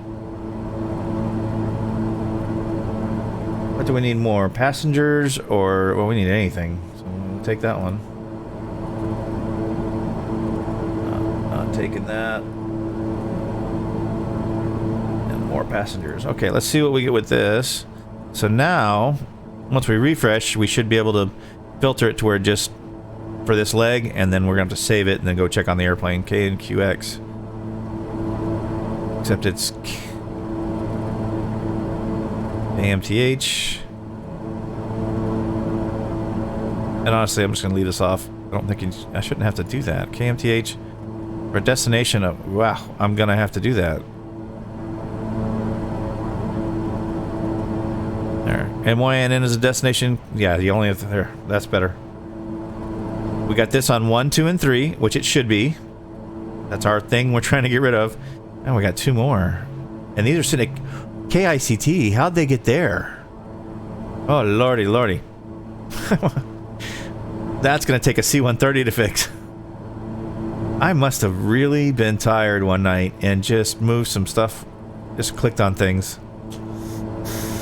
Bad barley. Bad barley. Yeah, that's going to take a C-130 to fix because I got to get back from KICT. Barley 01, contact Crap. Houston Center on 132.65. Good day. 32.65 barley 01. 132.65 barley 01.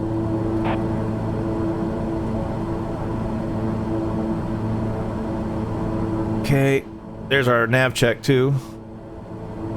Houston City Barley 01, flight level 250. Houston Center, Barley 01, flight level 250. So we're at 1843. Continue as planned. 1843 fuel. We have exhausted the auxiliaries.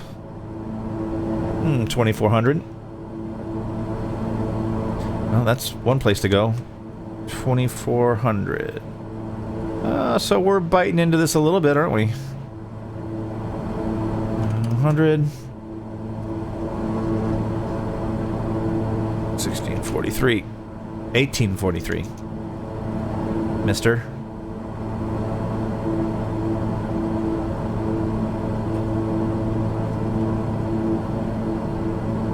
Wow.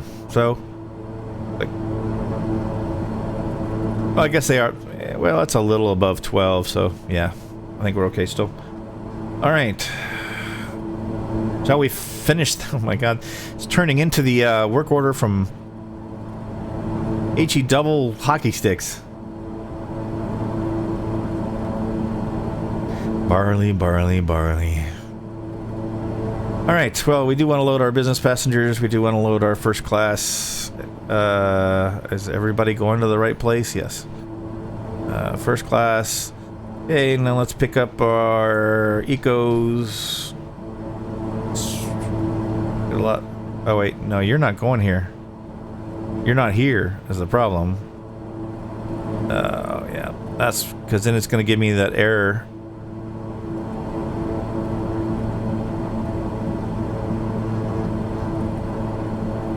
So let's make sure you're at KMTH.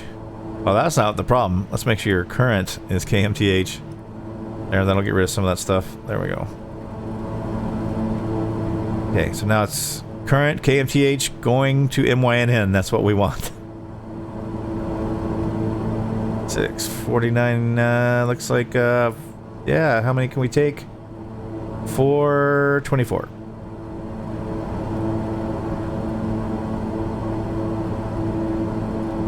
I hope I'm not the only one that screws work orders up like that. If I am, eh. But I gotta believe I'm not.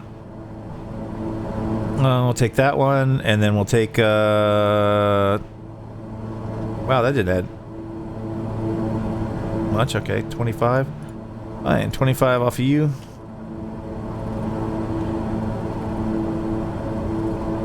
And now we have plenty of time, I believe, before the next, yeah, we got 50 minutes. We can do all the work orders you could handle. I just don't have enough work orders to do.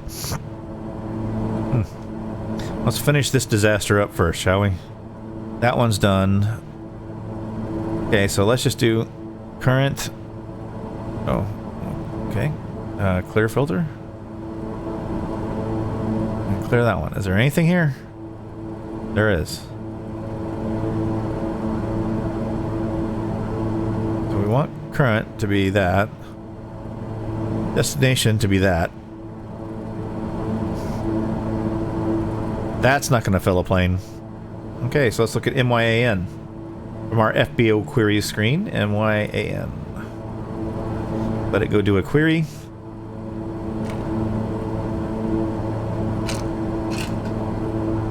I think sometimes I get in a hurry and I forget to use my filters, and that's where I end up with cargo spread all over the place. And honestly, those ones that would require space on the C-130 and everything else, it's probably just worth the loss just to kick it out of the pending screen and not worry about it. I think that's probably what I'll do with those.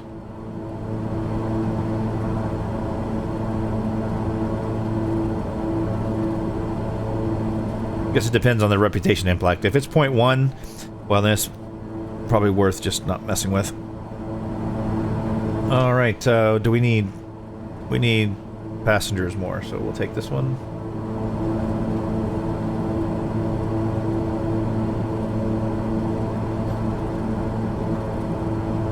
Alright, festival attendees. Well, yay for you.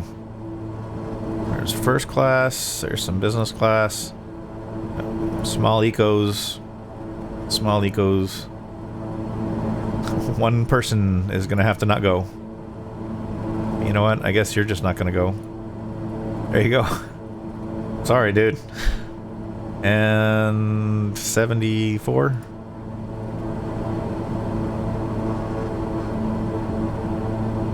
Yay, that one's done. That was a little less painful. So now it's current is we flip. Do I have to clear it first? Oh, there are none. I do want that as a destination. Current. There we go. for business. 27 eco. That's gonna have to drop 10 somewhere. Not pick up 10. Doofus. Alright, so now we can do 13. Oh, as it gets later and I get tireder. One thing about flying in the evenings is you're already tired, and you know, that's why they tell pilots don't fly tired. You make mistakes. I mean, I wasn't even there. Take the small load. Can we take all of that? No, we can't. 73. Because you make mistakes, mental mistakes that you wouldn't otherwise make. But this is the only time I have to fly and play OnAir.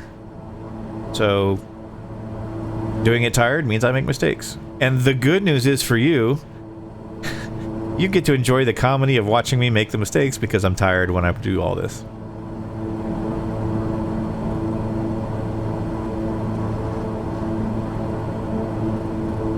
That one's done. Okay, so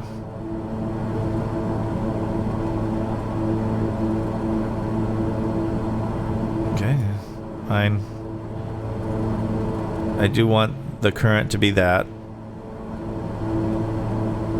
I do want the destination to be KMTH. Here we go. Then we can do by expires. Alright. Is there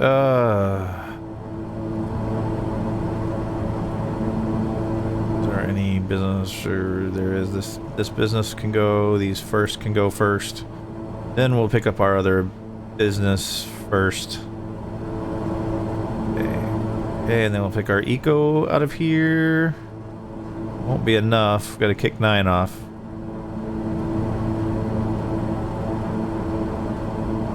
Okay, now we're full. Take some weight. That's all the weight we're taking. That one's done. Okay, so we gotta clear this. Clear this. Or no, we can tell it. No, we don't. We don't want either of those places. So current needs to be KMTH. Destination needs to be none of those. So we don't have anything here. Oh, and that's the same as we did the other side. Yeah, there isn't any weight to pick up. Okay, so you're going basically empty just to get to here. That's why this is a once-a-day flight, because there's just not enough passengers and stuff that show up between Marathon and the Keys.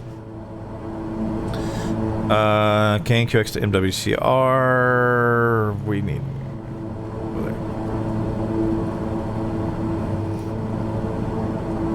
Okay, so current KQX. Destination MWCR. That is correct. So let's take what we got and see where we end up. It doesn't really matter, does it? No, it doesn't. Gotta kick 16 off. 21. Okay, and then you. And then we can take 49. Alright, and that is an entire ATR work order. There is a lot more to the ATR ones because they do smaller trips. The C-130s do not do a bunch of hops with those. Your bank account will cry. But these ATRs are very efficient at these little small hops. What they were built for. And why I would enjoy flying them. Lots of taking off and landing, not so much 4-hour cruises.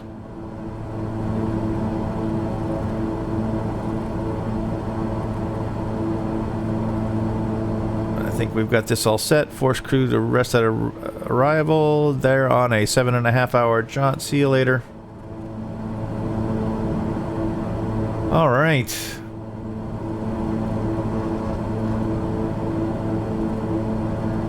Take a little break from our work orders for a bit and take a look at the sunset. And maybe...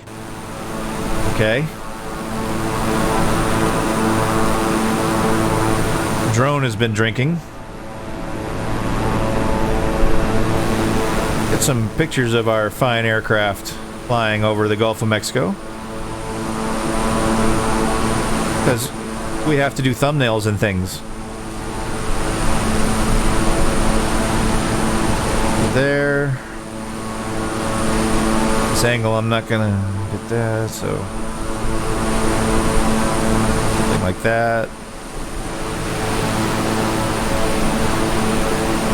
I think I like that one. Okay. We've got that covered. How about another checky check. Good here. Good there. Good. Guten. Alright, I think it's time for another break.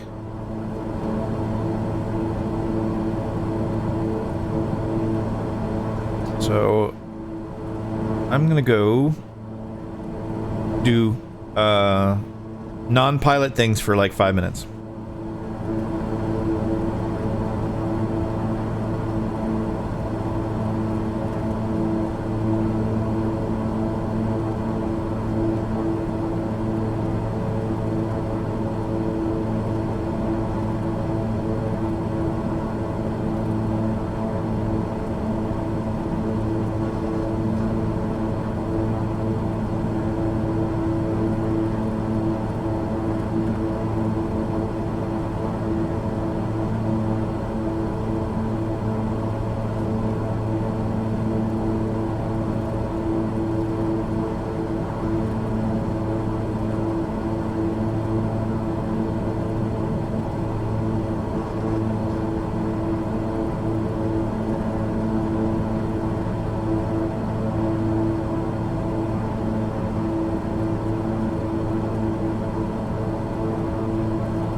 Barley 01, contact Houston Center on 13 for decimal niner. Good day.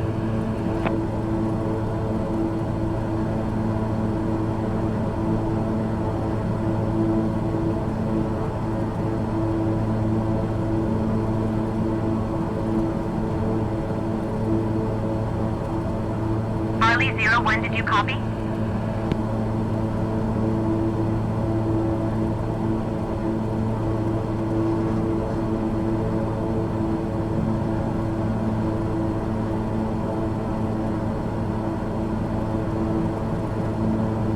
Barley 01, did you copy?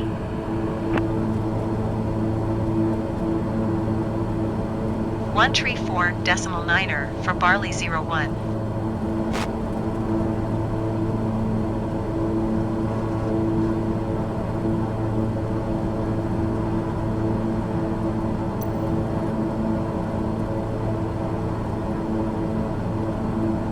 Alright, so I hand off from Houston Center to Houston Center. 34.9. Transfer. Houston Center, King Air, Barley 01. 132.65. Good day. Houston Center, Barley 01, flight level 250. Barley 01 Houston Center, continue to Cigar as planned. Okay, I think Cigar is getting pretty close to the coast, but it's 38 minutes away. Shall we... 132.65 Delta 598. Yeah. There's Cigar right there. That's where the arrival starts, Razy. And then hopefully it'll be ILS. Or... Not that I don't need work on my VOR DME arrivals or approaches, block DME, whatever you want to call them. But I think I could use an easy one tonight.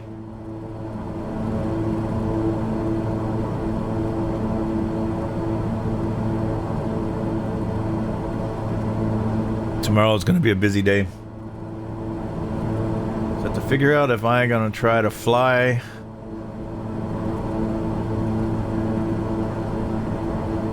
King Air. I could go, if I go straight to the Cayman Islands, I could do it in a quick 2-hour flight. But see, I wanted to stop at Marathon and look in on my operations there. We might just have to delay that with everything that's going to happen tomorrow. I just want to be ready for that.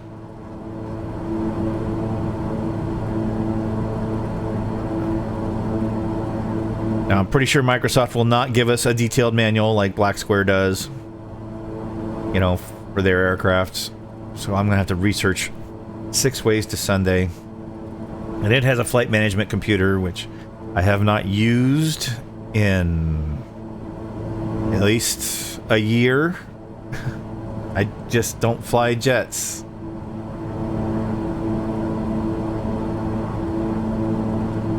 So I will have to learn that. Then figure out if I want to put my flight management computer on a tablet.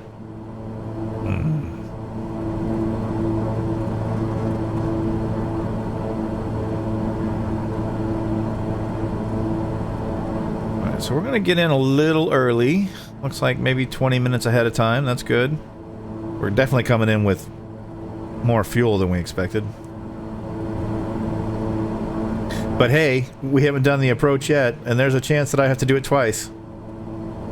Honestly, on an ILS, probably not. Like, almost guaranteed not.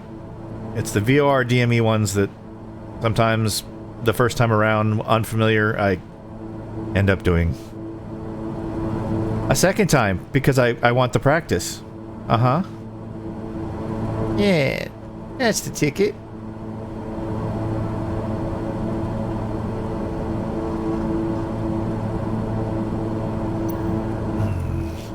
I do need to get the flow add-on so I can get rid of this up here. I really despise this.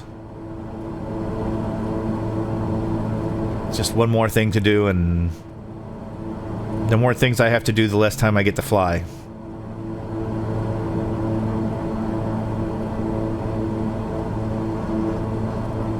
which is why I like to do the work orders in cruise, so I can fly and then do my work orders.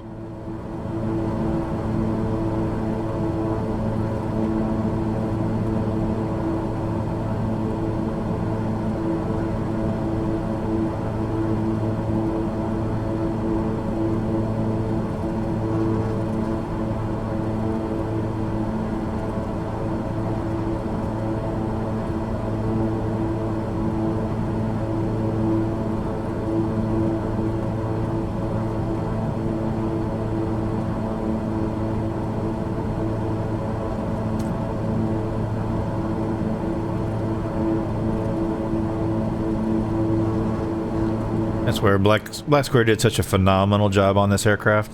The cockpit is just gorgeous. For those of us who grew up on steam gauges, I know you glass cockpit guys probably see this as some sort of monstrosity.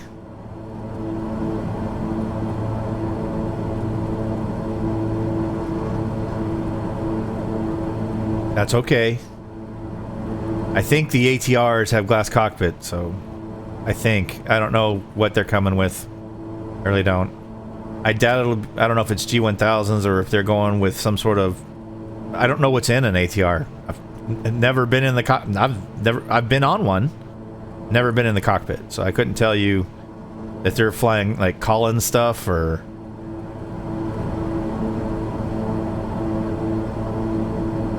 what. But I guess we're gonna learn whenever. Hey, and by the way, that's something I've been meaning to look up all darn day. Is when does Microsoft usually release its updates? Because I just usually, so far the updates haven't been anything I got totally excited about. It's like, okay, good, they're updating something. We'll see how that goes. But no, this has stuff I care about a lot. So, what time does MSFS release updates?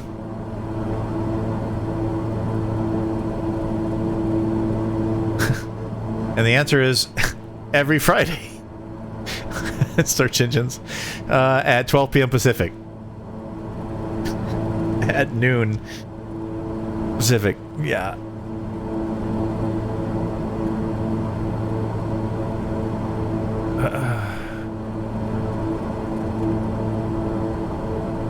No.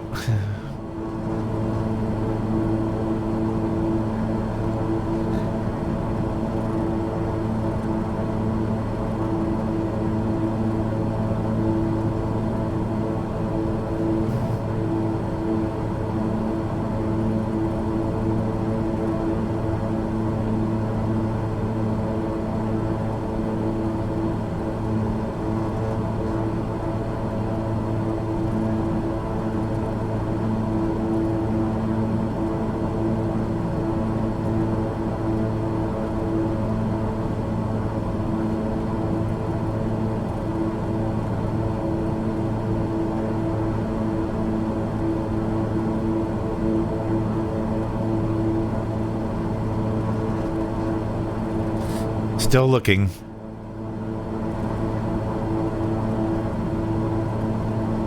Trying to search different ways to see what time it releases.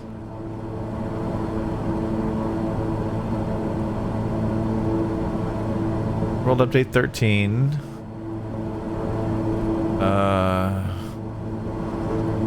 Nobody has a time.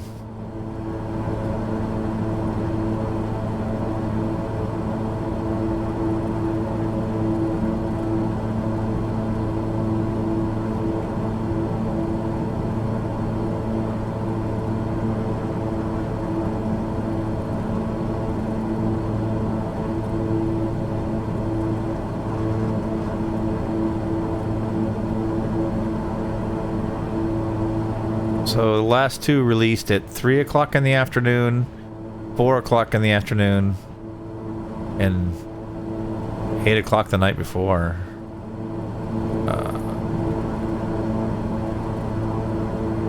Last sim update came out at 3 on a Tuesday. But it doesn't tell me what time zone.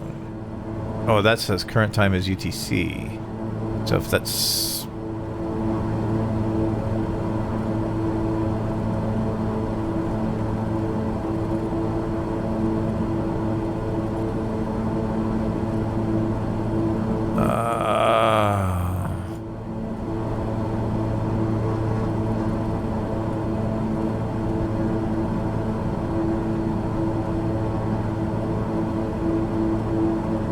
So it looks like converting UTC, it's 11 a.m. was sim update 12.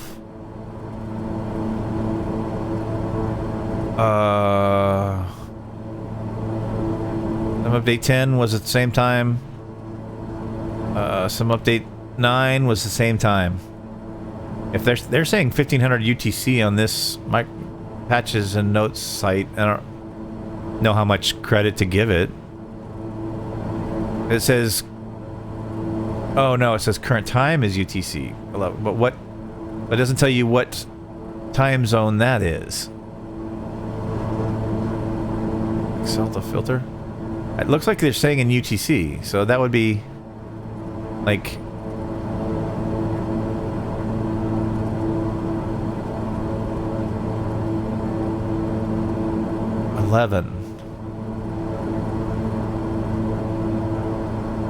Eastern, sorry. 11 Eastern. So, mid-morning. That's good for me. I can plan my lunch break around that. Of course, it's gonna... God knows... They're not gonna let me just... Maybe they will. If they'll let me download just the ATRs and not do the whole the world update thing... Because I am planning an interesting trip. I'm thinking about doing the planning to take a King Air around the world. And in that case, I may need the Southeast Asia stuff. Maybe.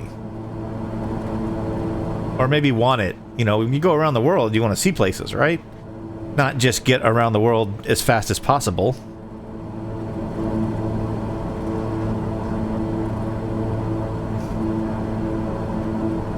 Oh... But that's going to take so much planning. That's going to be a lot of flight time, too. And I'm going to... and people are going to be beaten over the head with on-air work orders, because when else am I going to do them? Okay. Shall we at least prep some possibles on the approach? We're 50 minutes from our destination. It's probably time to start thinking about what we're going to get. The arrival has us coming in from the south. That is not the airport I care about. I do care about that airport. We're probably coming in this way. Yep, 3-2. Which is a natural 3-2. Yay, winning. There are 3-2 and 1-4 have ILS approaches. So we'll figure... Let's consider...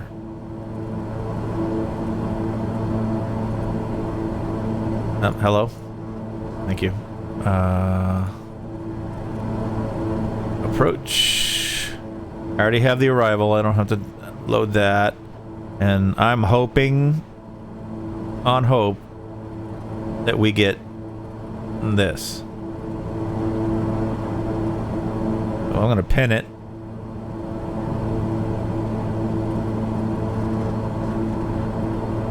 And we're going to start doing some frequencies now in case I get busy. ILS is 109.7. That goes in everywhere.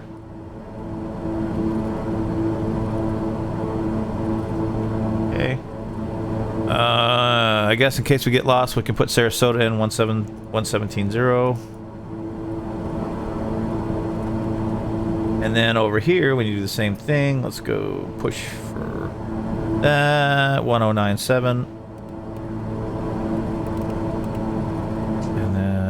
Flip it, and then put in 117.0. There we go.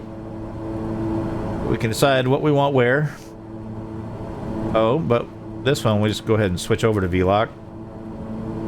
That way the ILS comes up as soon as it's available. It'll show up here. This is Nav 1, this is Nav 2. case you haven't flown the King Air before, or the Black Square King Air. So that allows me to have this one set to whatever, in case for whatever reason we lose the GPSs, everything goes south, and I have to use the VOR to kind of figure out where I'm at.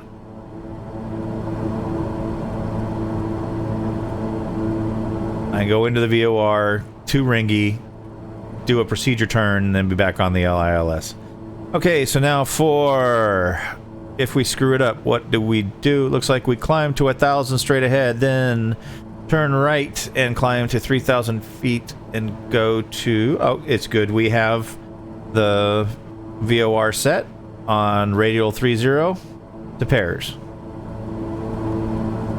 That's easy enough. And if you read it this way, if you want the words not said by Barley, it's climb to 1,000, then climbing right turn to 3,000 on heading 065 and outbound on SRQ VRR 30 radial 2 pairs. Barley 01, contact Houston Center on 127.65. Good day. 27.65 Barley 01. Or the longer version. 127.65 Barley 01.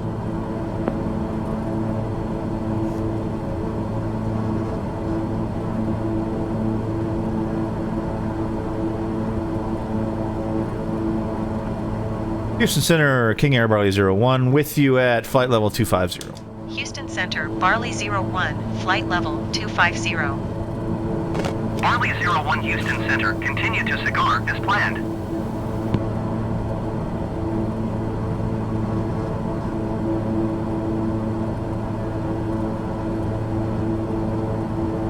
So the approach is briefed, at least the one we think. I can go ahead and load that, just won't activate it. Back, proc, approach, we're expecting 3-2. Ooh, we don't know, because we're coming from here. What are the transitions? That's the only transition, so I guess that'll be it. Okay, so we'll just load it. It's there.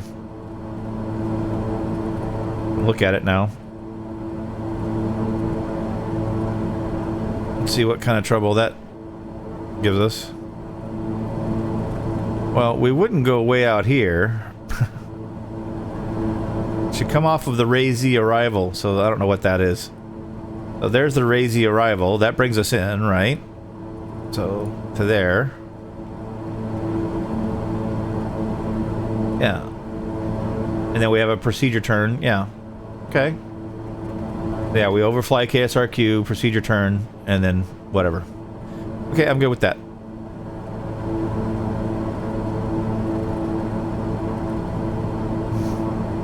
Alright, we are at exactly an hour to our destination. So, that's an easy way to do a fuel check. We are burning 370 each, so that's 740 pounds per hour. We have 2,000 pounds. Yeah, we have almost 3 times what we need. Oh, not going to do any more math than that. But you see what I mean about there's no flight computer on this plane, and that's why on the Chancellor, I will learn how to use it. Just because I know people want to use it, so they want to know how to use it. I mean, basically, you're just supposed to add in however many gallons you added. But for whatever reason, every time I go to do it, well, not every time. It's a 50-50. Either I enter it wrong, and then to reset it, you have to do the whole sequence over. So I need to figure out where I want to put it into my startup routine, because I don't want to mess with that after I've started the engines. So I think there needs to be a battery, beacon, do the fuel computer, then the rest of the startup, because once you started the engines, well, I'm not going to turn all the avionics off and start over again. I've done too many things. So it's not just about, because it's not that complicated. Really, it should be, all you have to do is every time you are ready to go is add in how much fuel you just put into the plane. That's it. It's just where I have it in my checklist right now is wrong, and it makes it difficult. So I will fix that I won't fix it before tomorrow, and in fact, I won't be flying the Chancellor for several days. I'm gonna be... Oh, you guys are gonna get sick of ATR flights. And I'm gonna fly both the 42 and the 72. I'm probably gonna start with the 42. Even though my airline uses exclusively the 72s, I'm probably gonna start with the 42 for my own knowledgeification.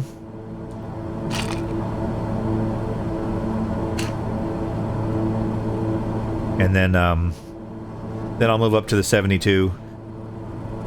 And then when I think I've got checklists, systems, procedures to a point where I can show you something, and it should take me a day, maybe two, because I do have some familial obligations that will get in the way. When I'm at a point where I can say that I have ironed out some things, and I know that it's a good way to fly the plane, and it's probably as accurate as I can at that point, then I'll show you that. And then I'll continue refining it and learning, and then sharing. Because learning is sharing, and sharing is learning. The more you know. Or something. But I do have 18 minutes. Unless there's another 16 communications handovers and they cancel my IFR clearance. I need to get something to drink. I'll be right back. I'll leave you with this beautiful sunset view from a King Air cockpit.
Probably my second favorite time to fly is in the evening. I mean, like in the simulator or even real life, is just because the sunsets up here, you can, there's no buildings, there's no anything in your way. You can watch the sunset clean.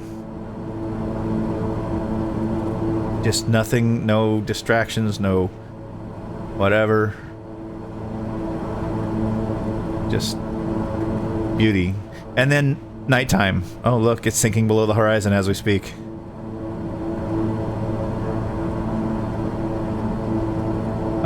Yeah, this and I think nighttime are my favorite times to fly. Nighttime is just so peaceful.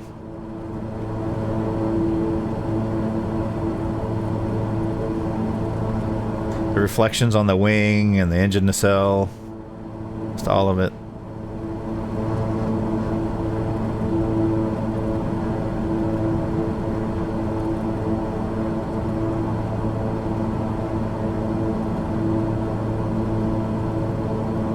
And the fact that it's going through all these machinations of like between cloud cover or whatever and slowly sinking behind the earth. Barley 01, contact Miami. Only to be interrupted by this jerk. Good day. 32.35 Barley 01. 1 tree Jerk. 2 decimal tree 5 for Barley 01.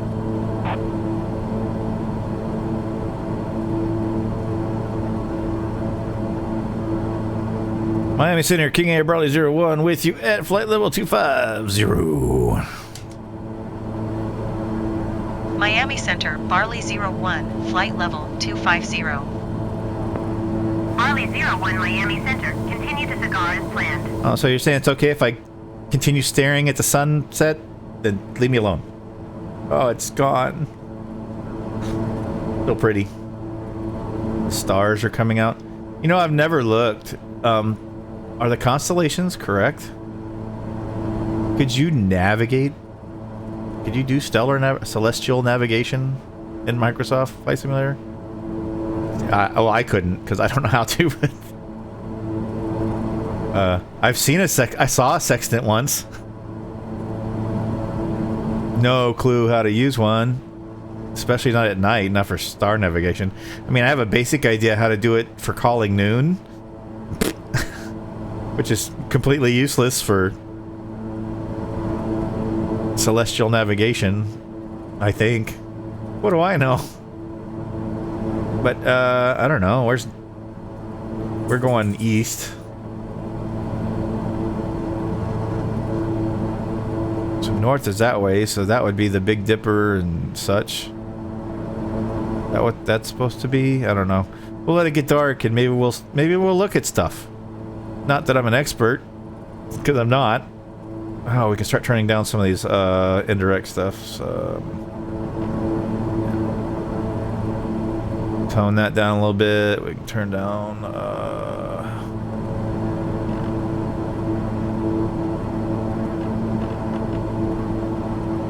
little more.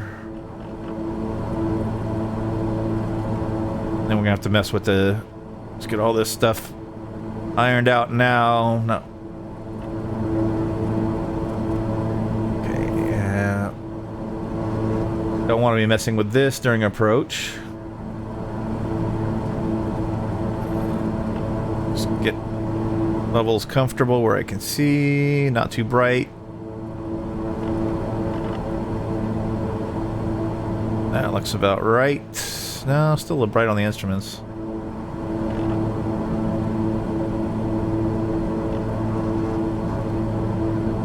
Maybe not.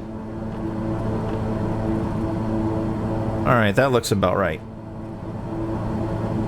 And then let's tone this down a bit, shall we? Constraints, where is it? It's somewhere system, I think. Backlight.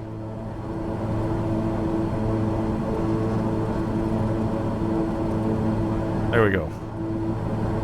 Oh, I don't even know. I don't even know where it is here.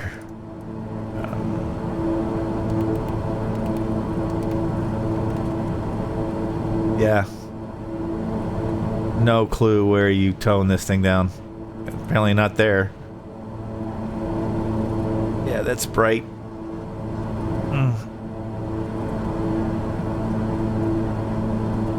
See, the brighter things are in the cockpit, the harder. When we get to pitch black, the harder it is to see out of the cockpit. So, the co-pilot side shouldn't even be lit. Not like that, anyway. I don't have that on, do I?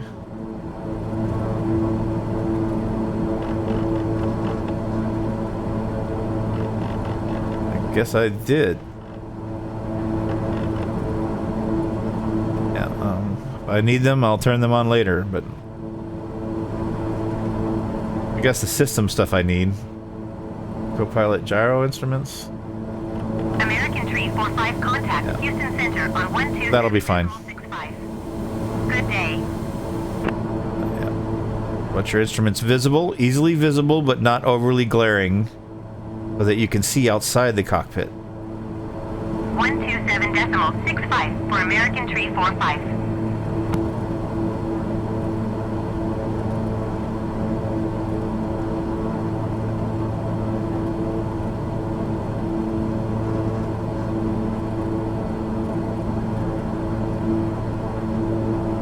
And if you're ever watching one of my videos and you want to know what equipment I use, what my computer specs are, they're all listed in the description of every video. I try to remember to put them there. I do not have a supercomputer, so you can run Microsoft Flight Simulator Southwest with good frames and maintain flight level 2. without having to have a freaking 4080 or a AMD 79 XT XGY whatever. Descend and maintain Sorry, flight level I don't speak 280 AMD. Southwest 2319er. Not because I wouldn't think about their cards. It just never I just never have. Although with this latest generation of BS, at first I was considering it, but now AMD is doing the same crap Nvidia's doing, so I don't know. I'm not here to get in between you Nvidia and AMD fanboys. I'm neither. It's just I've always had Nvidia cards, so it's kind of like they always worked.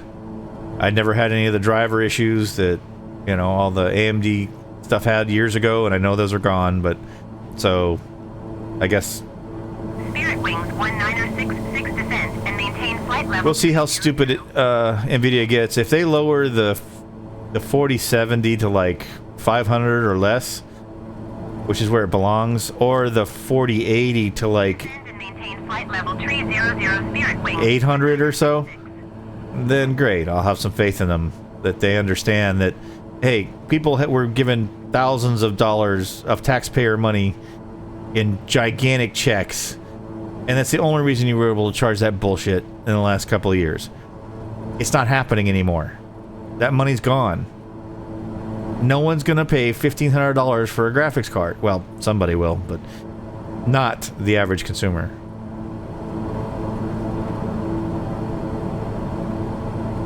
Alright, we're coming up on Cigar. Cigar is 6 minutes away. What do we have? Oh, I guess I shouldn't turn those lights off. Can't do a fuel check. Okay, that's side panel.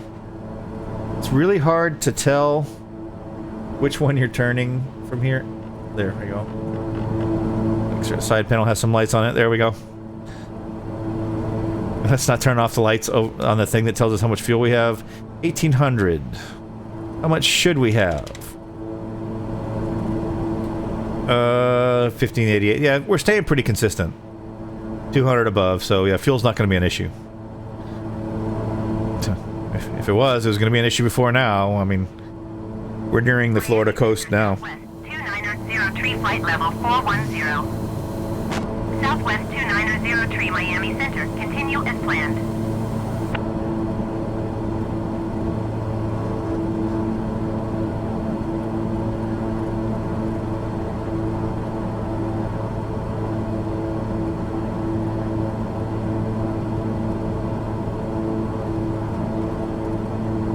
And for you long time, those of you who've been following the channel since I started doing a lot of flight simulator stuff. I mean, I've had the simulator since it came out, and I have the previous generation and the one before that. Are you kidding? I remember doing Chicago. Was it O'Hare? Or no, it was the other one, Midway. When it was all like lines and dots for the buildings. What was that, like 83, 84? I don't know, 82, whatever. I've owned flight simulators that were instruments only. So not just Microsoft. I forget the name of that one. I think it was on the Commodore 64. And you had to land using only instruments. There was no cockpit.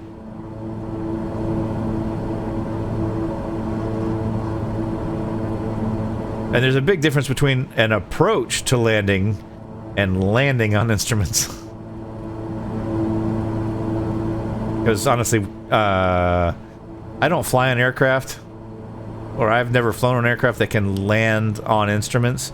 I know some of the big guys can do that with 2 autopilots and blah, whatever. But nothing I've ever flown can do that. So you hit minimums, and if you can't see the runway, you're out of there. Not, oh, it's okay, let the computer figure it out.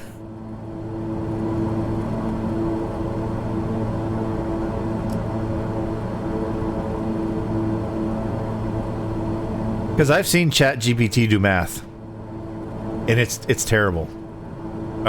Ask it to do algebra, and I'm pretty sure to figure out how to land, there's some algebra involved. So I don't know if I want AI landing my airplane for me. Although, there are some pilots I would not want landing my airplane for me.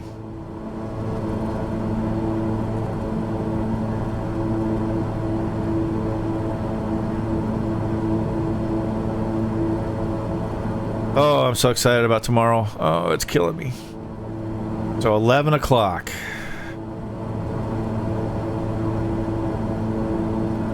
Because then there's a download, and that's going to take a bazillion years. Even at 500 megabits per second download speed. Because it'll be throttled by their servers. Okay, well, we're getting a clear view of the stars. I wouldn't know the eastern sky to save my life. I mean, I've looked up at it. But the northern sky, that's where the Big Dipper is. And I don't see it. That's, yeah. Yeah, those north is like there.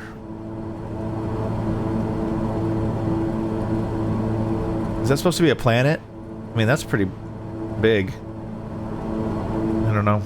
I just don't know if, you know, I've never looked into, does Microsoft, is the sky, like, actively accurate? I mean, that would be cool if they did that.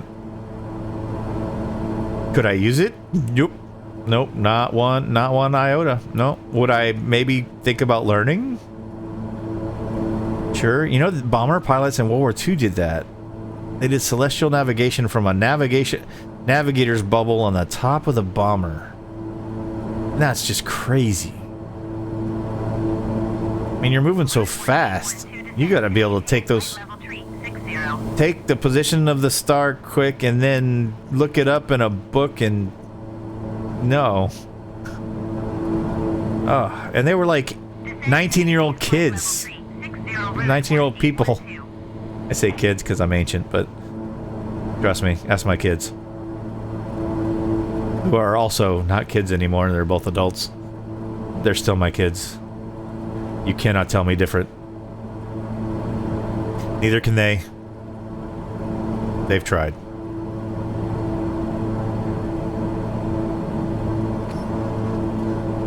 Alright, we're 40 minutes out. We have the approach briefed. At least the one we think we're going to get. Although we don't know what the hell this is. And why it's there. So that ought to be interesting to find out. We know our fuel's good. Everything else is hunky-dory. For descent, I'm going to go ahead and set IAS at 210. Yeah, we'll start with 210. So when they give us a descent, that'll be set. We don't need any more lights. Let's go ahead and bring up the descent checklist, shall we?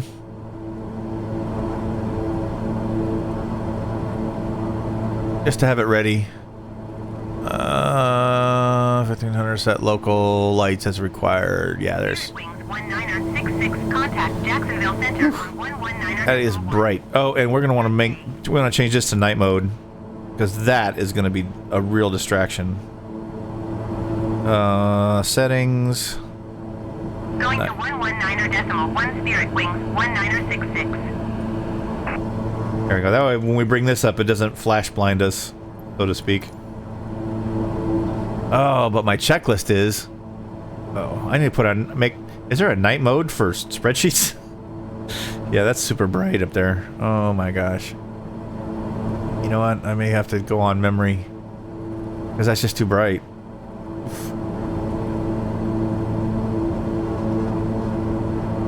For the planes I fly, I probably just need to make cards, on like a set of ring cards, and run them that way or something. Because yeah, at night the spreadsheet's like white background. It totally, if not ruins the immersion, is too bright.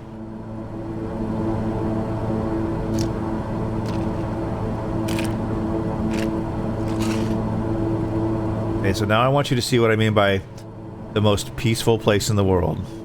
This in front of you.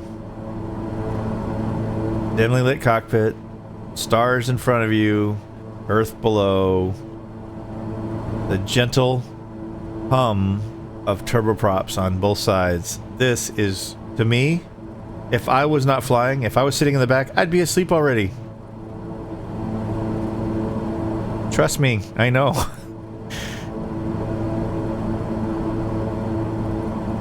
It's just, you have that mix of a very, I think, a welcoming sound, the engines, and a calm environment.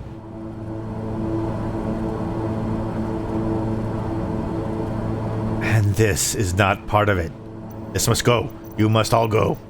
I am gonna look into that soon. Not TM. Oh, I need to. I keep saying that.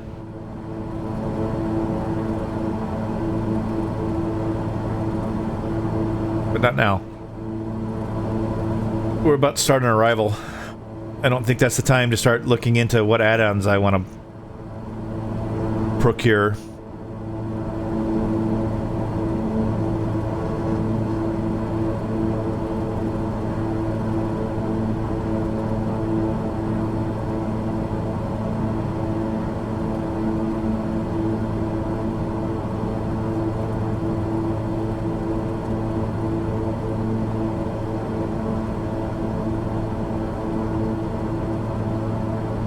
And if you're wondering why I didn't do that very last work order while we were in cruise, because I didn't feel like it.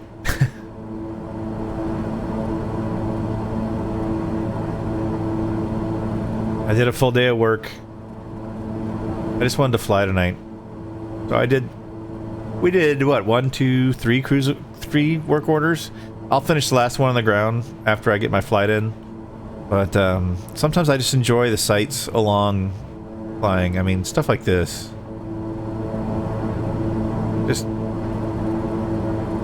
makes it interesting. For me. Maybe not everybody. But I fly at all times of the day. I'd love to do real-time flights all the time, but then you guys would always be flying in the evening.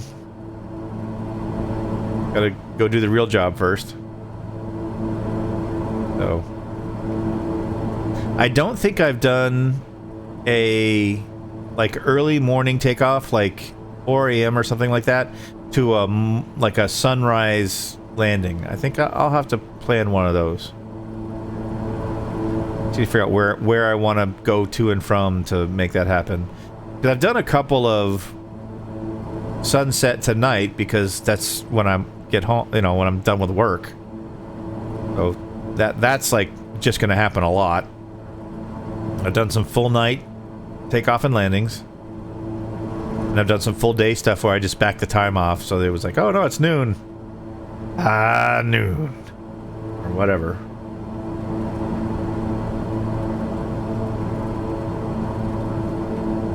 But yeah, I'm starting to yawn and everything.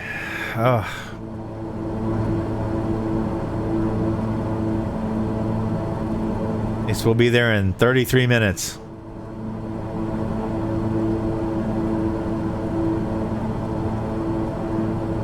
Right now, I'm only going to check fuel for balance. We've got way more fuel than we need. 1,600 pounds and 30 minutes from the airport. Yeah. We need 350, maybe. Because we're going to be doing a descent, where we chew up way less fuel.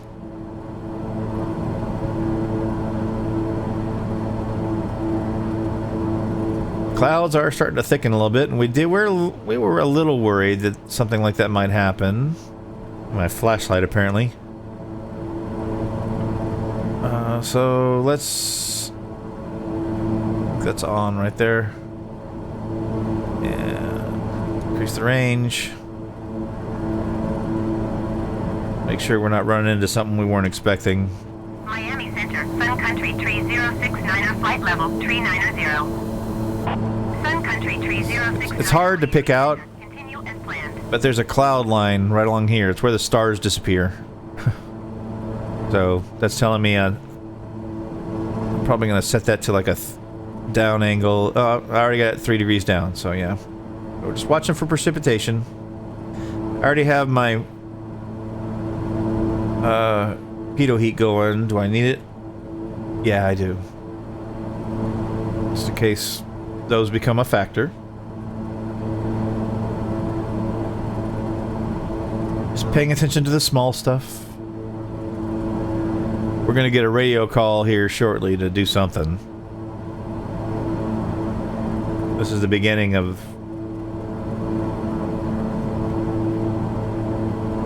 I think this is where the arrival starts.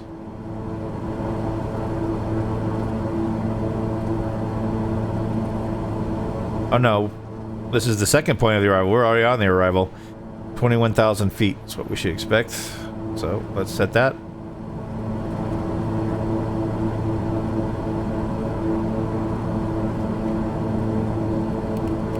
Because that's the call we're probably going to get. Could also pull the arrival up here.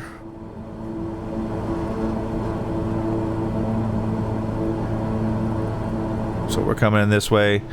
Flight level 210. So that's what we should expect.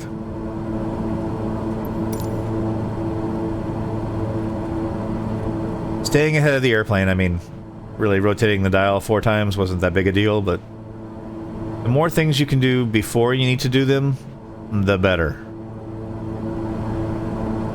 I've already set my descent IAS into the autopilot of 210 knots. 2749er contact Jacksonville Center on 119.1. Good day.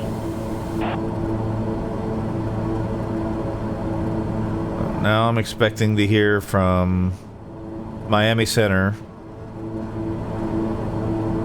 Maybe. Arley 01 descend and maintain 13,000 feet. Okay, wasn't expecting 13, but that's okay. 119er decimal 1 United 2749er. 13,000 Barley 01. Descend and maintain 13,000 feet, Barley 01. Okay, we can do that. Oh, where is it going? Where does it think it's going? No, we're not doing that. We need to activate the Razy.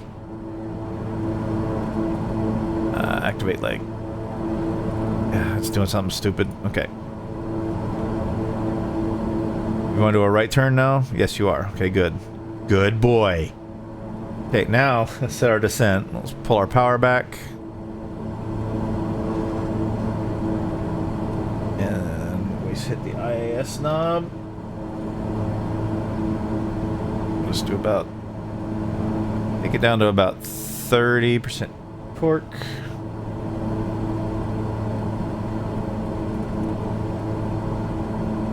Yeah, I wondered that line. I was worried that the GPS would do something stupid, or the autopilot would do something crazy and try to go back to it for whatever reason.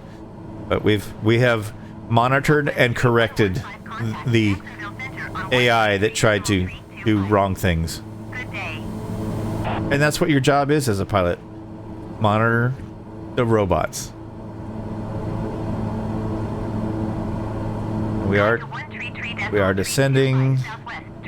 We are turning back towards our nav course.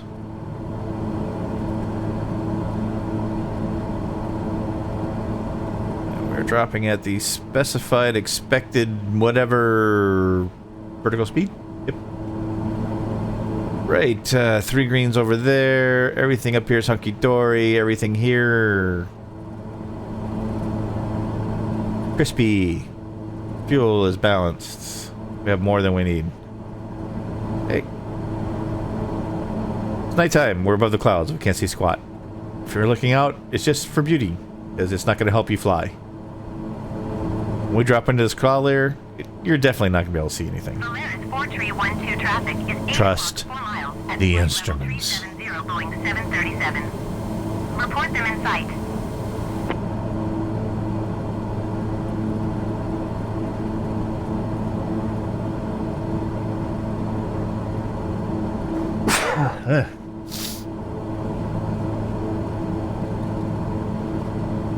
Okay. Polaris 4312 have the Boeing 737 in sight.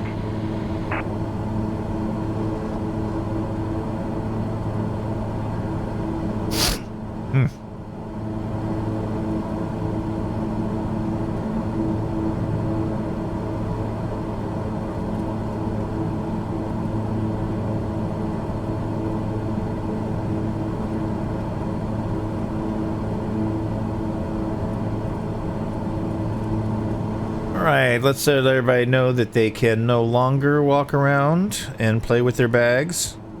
Wherever that switch is. There. And then let's turn the coffee off. 903 contact Jacksonville Center on 133.325. We're just done with that. We can dim the cabin.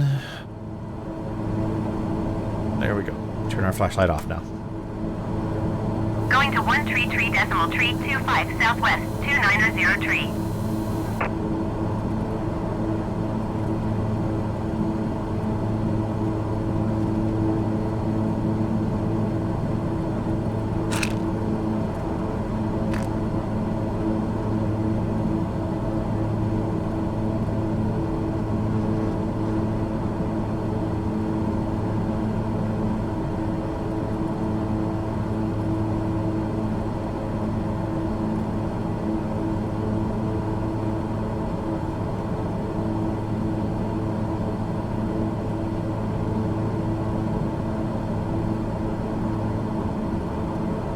I probably could have noticed the autopilot going off script a little earlier. But, I mean, it didn't really hurt anything. I mean, we're burning a little more fuel than we need to. But it shouldn't have done that. And I even noticed that there was that weird extra leg off of Ray Z. I just didn't know what it was. I didn't know what to expect. And when it started doing anything funky, that's when I immediately should have said, no, activate the Ray Z leg, blah. But hey, now you know what to do when it does something like that, because yeah, funky stuff happens with the we need to go to local altimeter, which I can't just call them and ask, have they given us? No. Nope, they sure haven't. You descended us below flight level and did not tell me anything, so I'm gonna hit the B button. So apparently, oh, it's not that far off. 29901. Alright, well. I mean, if you're going to descend me below flight level, give me the altimeter reading. And certainly, Microsoft, here's another thing, another irritating point for me, is why isn't there a button for me to contact ATC and ask for the altimeter reading for whatever I'm at? Whether it's Washington Center, or the something approach, or the whatever airport, whoever is my current guidance, I should be able to ask, hey, what's the altimeter reading? Local barometer, whatever you want to call it. But you can't. So you have to wait for them to give it to you, and here they did not. They gave me a descent below flight level 180 when I have to shift from pressure altitude to local. And I had to hit the B key, which is a magic button. It doesn't exist in an aircraft. There is no button you hit and it goes, oh, let me tell you what the local barometric pressure is. No, you have to contact ATC and ask.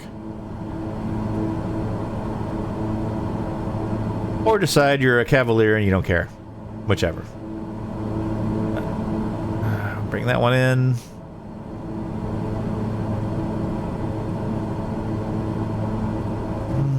Razy is 2 minutes away. We're dropping at 1500.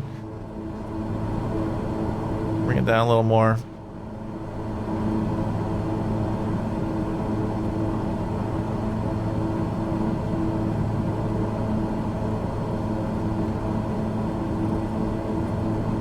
Okay, so on this approach, what should I expect next? Or this arrival, sorry. Oh, it's saying I'm supposed to be at 10,000, so, okay, so that's going to be next.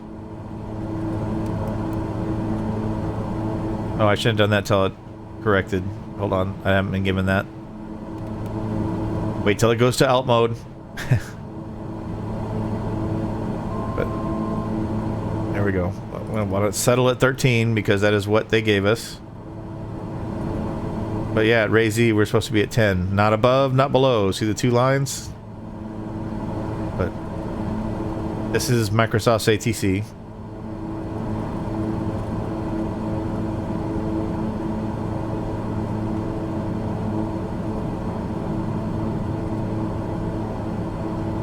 There is absolutely nothing to see outside. There's no reason to look out there right now.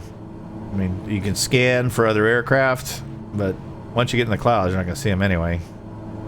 So, pay attention to the instruments. They'll keep you from dying. There's our turn. We should be at 10,000 feet now. Southwest 29076, contact Jacksonville Center on 133.325. Good day.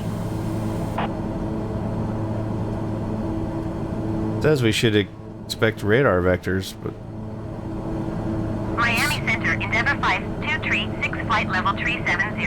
right now I'm expecting to be dropped down to 10,000 feet any minute. Center, continue as planned. Okay, well, I have to pull power up because we're going to level out and we're going to stall. Endeavor 5236 traffic is 11 o'clock, 4 miles, at flight level 380, Boeing 737. Report them in sight. Farley 01 descend and maintain 1,000 feet. Holy what? Going to 133.3. 1,000 feet? What part of the arrival is that? I have... Descend and maintain 1,000 I'm going to feet. acknowledge it, but I'm going to look this up first. What the heck? Farley 01 descend and maintain 1,800 feet. Oh, that's... almost not as crazy. But what the heck are they doing? What the... and what... okay, you need to go away. Come back. You've got some crazy shit going on. Seriously. Okay, it's a conspiracy between Microsoft and Navigraph. Do I have...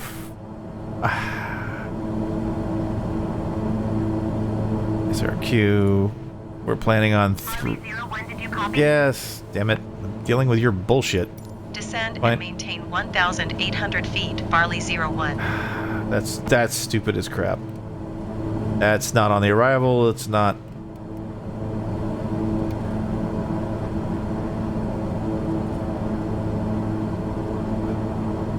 You know what? There's 1,800. Go IAS. 210.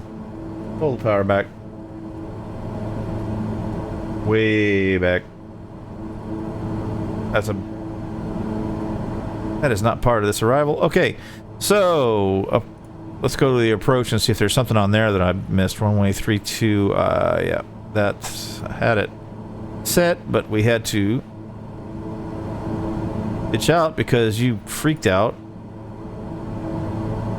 Okay, now. Sun Country 3069er descend and maintain flight level 330. Where's it getting 1,800 from? Oh, going straight to Zaldi, yeah, or whatever that is. Ringy. Flight level 330, Sun Country 306. Oh, thank God we got all the ILS stuff set. Because honestly, we should be doing a procedure turn, but I don't think they have us doing that. Right? Do they? They do. Okay, but... RB01 contact Tampa approach on 119.65. Good day. 19.65 Barley 01. Miami Center Delta 1057 13,000 feet. Delta 1057 Miami Center altimeter 29.92. Continue to Sierra Romeo, Quebec as planned. Oh, I shouldn't have transferred already. Nope. Cessna November 637 Alpha Tango Miami Center. Continue to Viola as planned. 119.65. I did it in my head, so that's all I counted for me. And now we can go to there. Okay, contact Tampa approach. approach Barley 01 is at 10,000 feet, descending 1,800 feet. Barley 01 Tampa approach altimeter 29.92. Continue to Mahar as planned.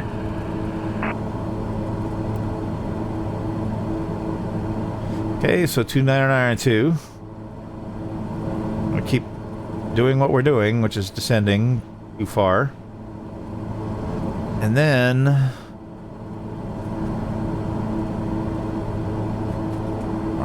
So this is they still got us on the arrival.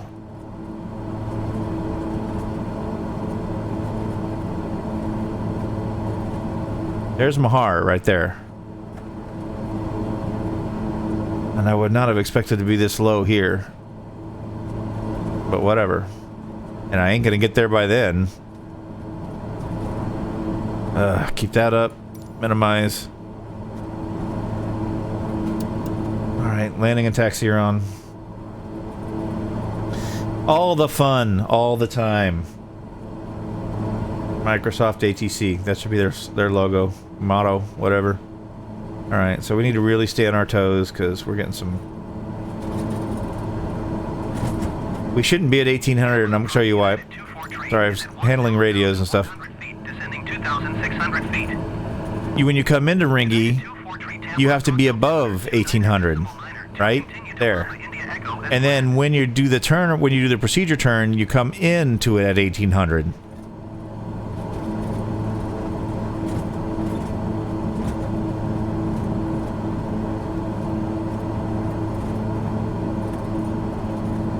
Barley 01, you are 2 miles northwest. Maintain present heading and altitude. Expect ILS runway tree 2 approach via Sierra Romeo, Quebec transition. Clear to Sierra Romeo, Quebec. ILS runway 32, SRQ transition, cleared to SRQ, Barley 01. Maintain present heading and altitude. Expect ILS runway tree 2 approach. So now we via can activate Sierra our Romeo, approach. Quebec transition. Cleared to Sierra Romeo, Quebec Barley 01. Ugh. So we're... it's already direct there, but I like to be very, very direct about what's going on with my GPS. So there, we are now on the approach.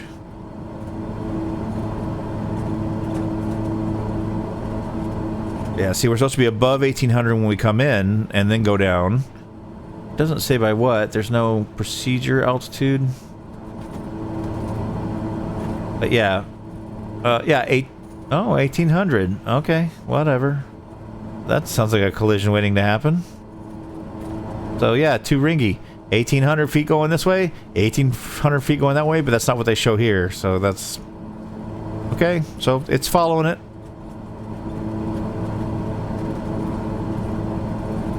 Maybe not blame Microsoft this time.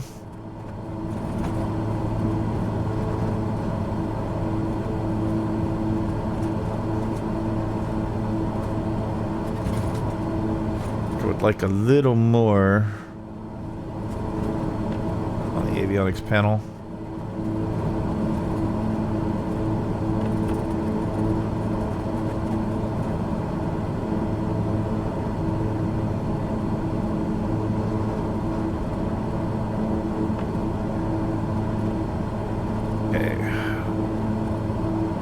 So I can see the stupid knob for the altitude. Alright, so go to 1800.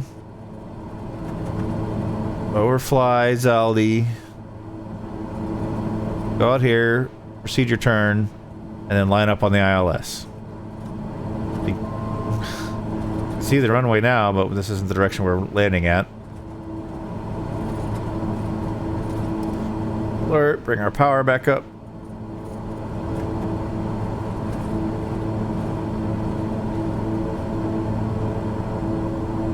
I did not ask for that.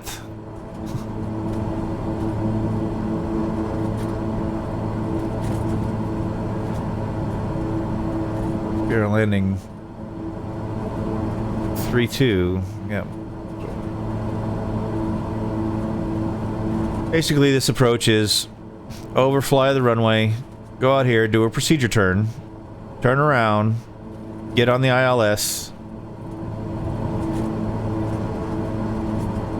and we are set up for that.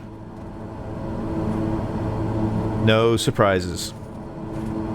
I'm just surprised that they have you coming in at 1800 since the turnaround is at 1800, and when you look here, it looks like it's not supposed to be. Like you're supposed to come in, and at 6.8 you start ascending, which is fairly typical for like a procedure turn. 01, please expedite your descent 1,800 feet. I'm like 500 feet away. What's got your pants on fire? Fine.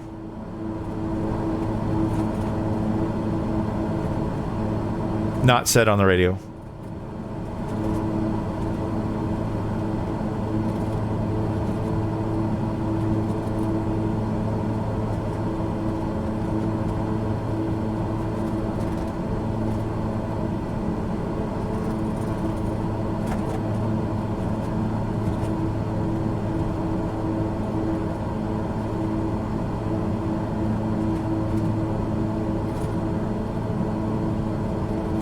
I don't even know why you want me this low going this direction. I mean, this doesn't make sense to me, even though that's what the chart says. The plate says, sure, you come into it at 1800. I just don't get it. The airplane's going opposite directions at the same altitude. Sounds terrible. Right, he should be happy now, so I'm going to bring my speed back up so it won't stall. Oh, what does the area look like? Sarasota. Lights everywhere. Honestly, this could be a visual. Got traffic out here. Looks like a helicopter. Or an aircraft at a very long distance. Where'd the runway go?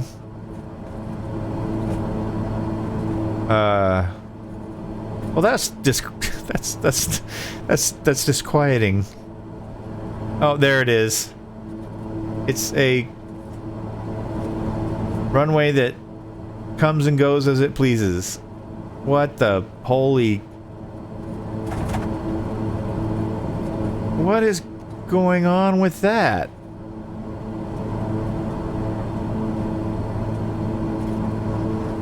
Why is the runway disappearing?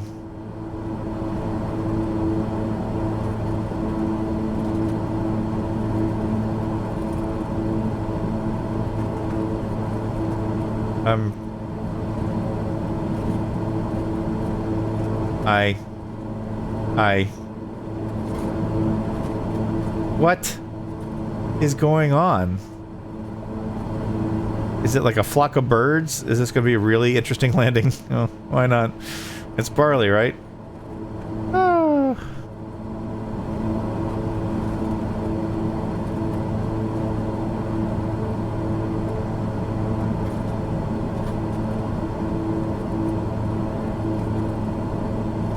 Check our frequencies. ILS is 109.7. That is set on both radios. Yes.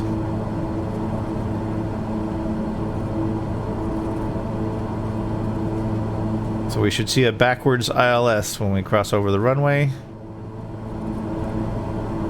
Meaning that left is right and right is left. Up and down still works.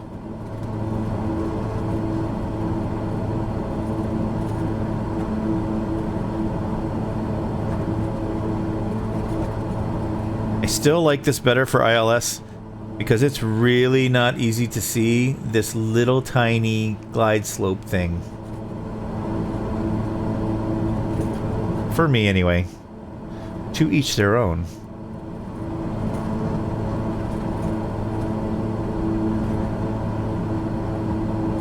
I believe this time I will let the GPS fly the procedure turn. I've done enough of them. I'm willing to let the computer do the heavy lifting. It's not really heavy lifting. The chart tells you exactly what angle to go at, and then you do a minute, and then you turn back, and then yeah.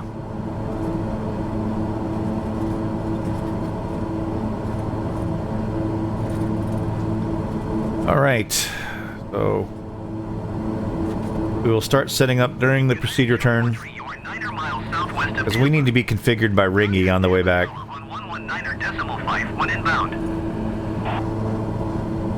What is this? This is what I was talking about. See? We're at 1800, they're at 1800. What? Tower on 119.5, United 243. This is this is exactly what I was worried about. Thanks for proving my point. Caution, wake turbulence. Yeah, that's why outbound aircraft should be at a higher altitude. But it's not on the chart, so I can't blame Microsoft for that. Something's missing here. Way missing.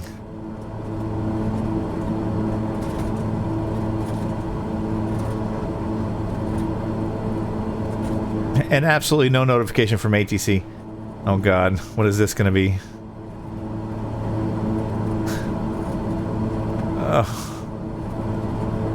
Who's running this place? There's aircraft everywhere.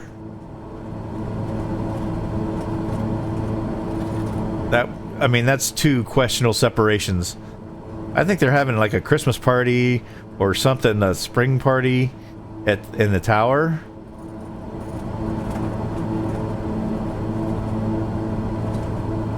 Because somebody's drinking. Wish it was me. Yeah. This is crazy. But hey, you got to see it. Near miss. Second near miss that Microsoft ATC's given me in the last 3 weeks, really. And I don't know what's going to happen with this guy. I really don't. So I think he's doing the procedure turn too. Just at his own altitude, because he's like 200 feet above me. Which is where you should be when you're... But if I do that... 120, 20.1. On 120.11 inbound. 20.1 Barley 01. Tower on 120.1 Barley 01.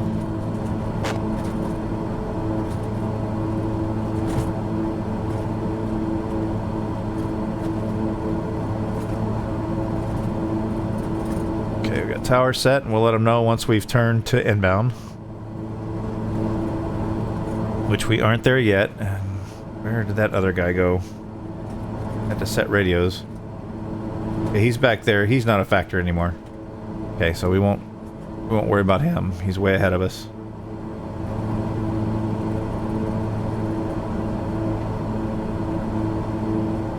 All right.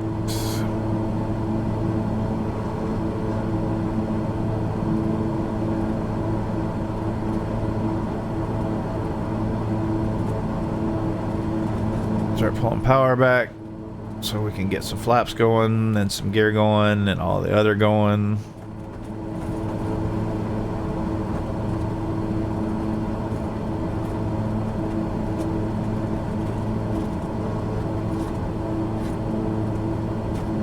Alright, first notch of flaps. Lights are all on.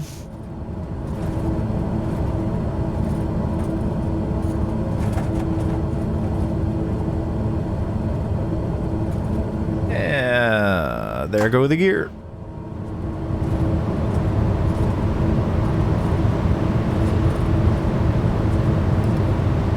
Green.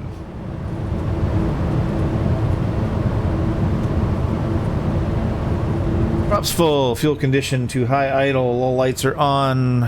Flaps are on approach. 3 greens on gear. And get this out of my face. Get set for an ILS approach. We are below the glide slope. That's where we want to be.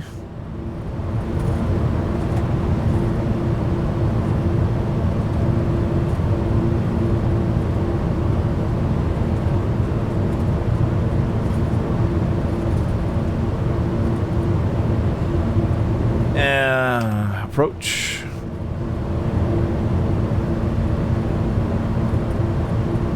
And let's change this to V-lock.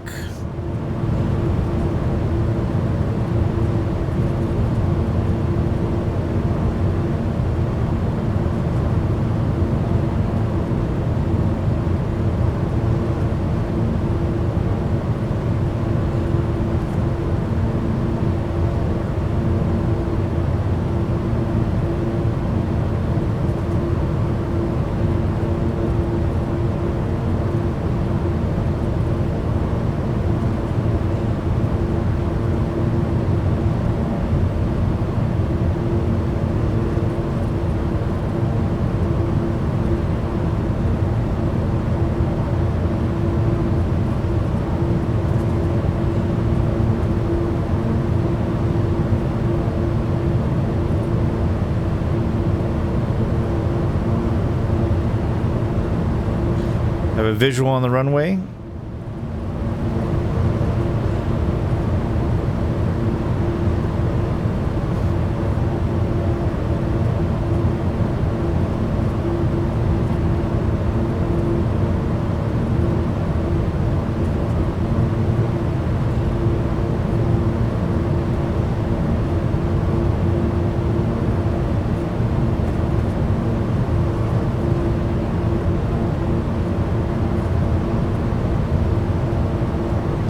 Contact the tower. Tower Barley 0111 miles southeast, inbound ILS runway tree 2 approach.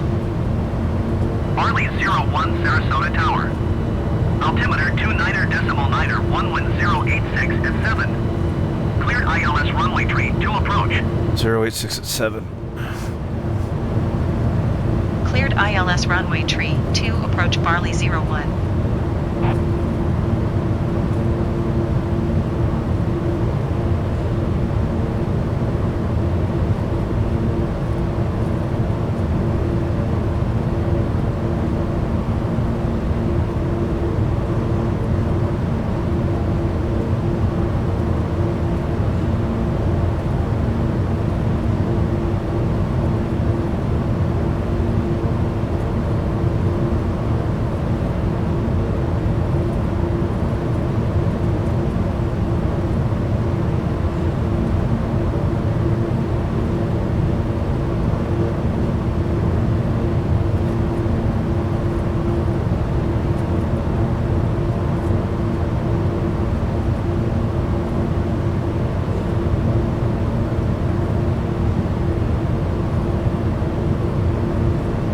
And here comes the glide slope. Delta 1057 contact ground on 121.9. Power back. Barley 011086 at 7. Cleared to land. Last notch of flaps. Cleared to land runway tree 2 Barley 01. Here we go. All right, 3 greens. Flaps are full. Lights are on. We are landing. Where'd the lights go? What the holy...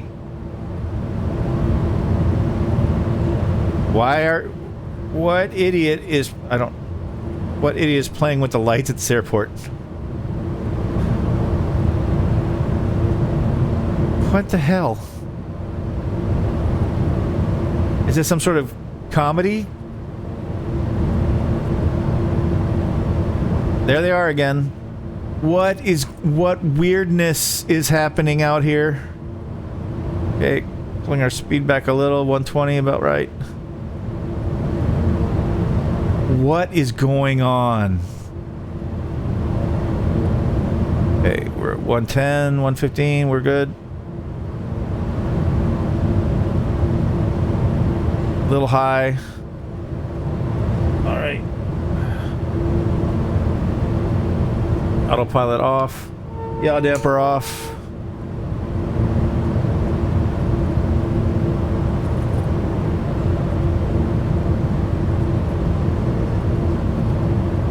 Oh my god, these are the freakiest runway lights ever. Wind 080 at 11 knots. And what is going on with that aircraft? Okay, we need to go to the right. A lot.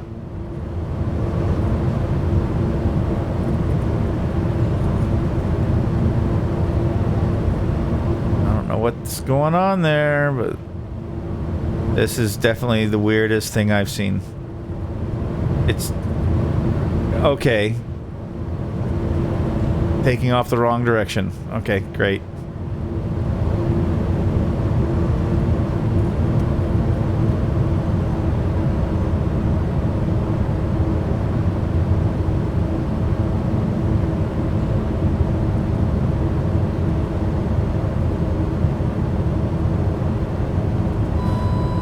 Oh, stop it.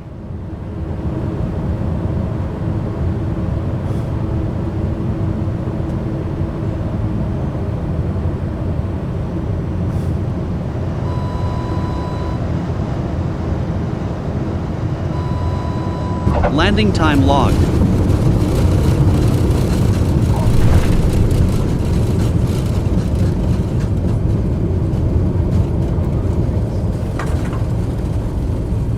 Barley 01 exit runway when able. Oh, let's try.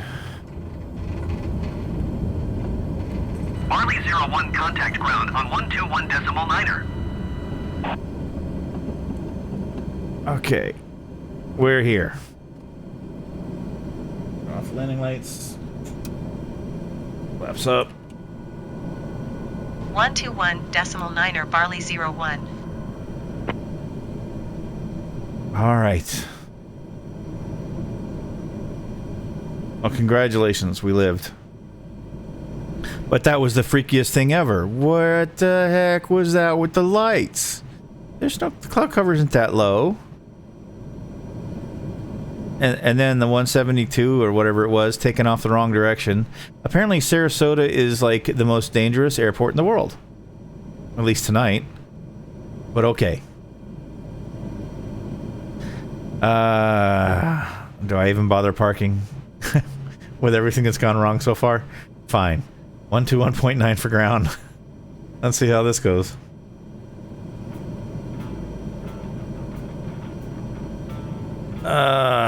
Parking. Sarasota ground Barley 01 taxi to parking. Barley 01 taxi to general aviation parking using taxiway Alpha cross runway for Alpha. Alpha. Cross runway 4 Alpha. Okay.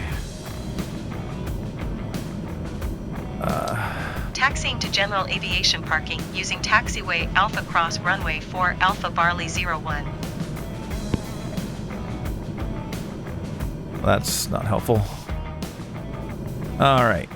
So here we are. This is Alpha. They want us to cross runway 4 and then use Alpha, I guess, to get... Because it looks like that would actually be the FBO. They're going to send me to the gates. Thanks. That's great. Yeah, Alpha, cross 4, Alpha. That's not going to get me to general aviation at all, which is over here. Yeah, we'll just shut down here. Okay, I've had enough fun with the ATC. They're going to put me in a terminal. Alright, what can we do here? We can turn off everything but beacon. We can set a parking brake. Not really. Yep. Whew. What an interesting flight. Remember, if you liked it, like it.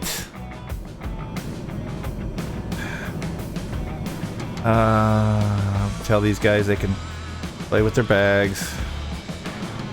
Not turning that off. I need that for a few seconds longer. We don't need the inverters. Don't need bleed air. We can turn off the enviros. We'll leave the cabin master on. We'll go to bright so they can get off. You're off. Turn that and that off. The oxygen can be turned off. Okay. Let's turn this to takeoff. Alright, let's kill the left engine so they can get out.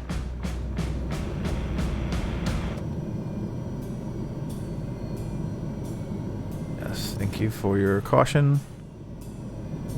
What am I forgetting? Only thing on this beacon, we're good there. Oh, radar, that's what I'm forgetting. Knew there was something. Okay, so that's done. Kill master power. And now we can kill the other engine. Engine off time logged. The flight is finished. It has been monitored by OnAir. Beacon is off. And gang bar is off. Parking brake is set. You can't lose down. Everything looks good.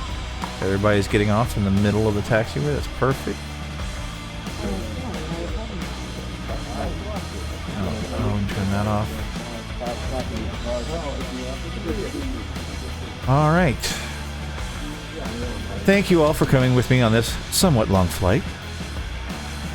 As always, Barley out.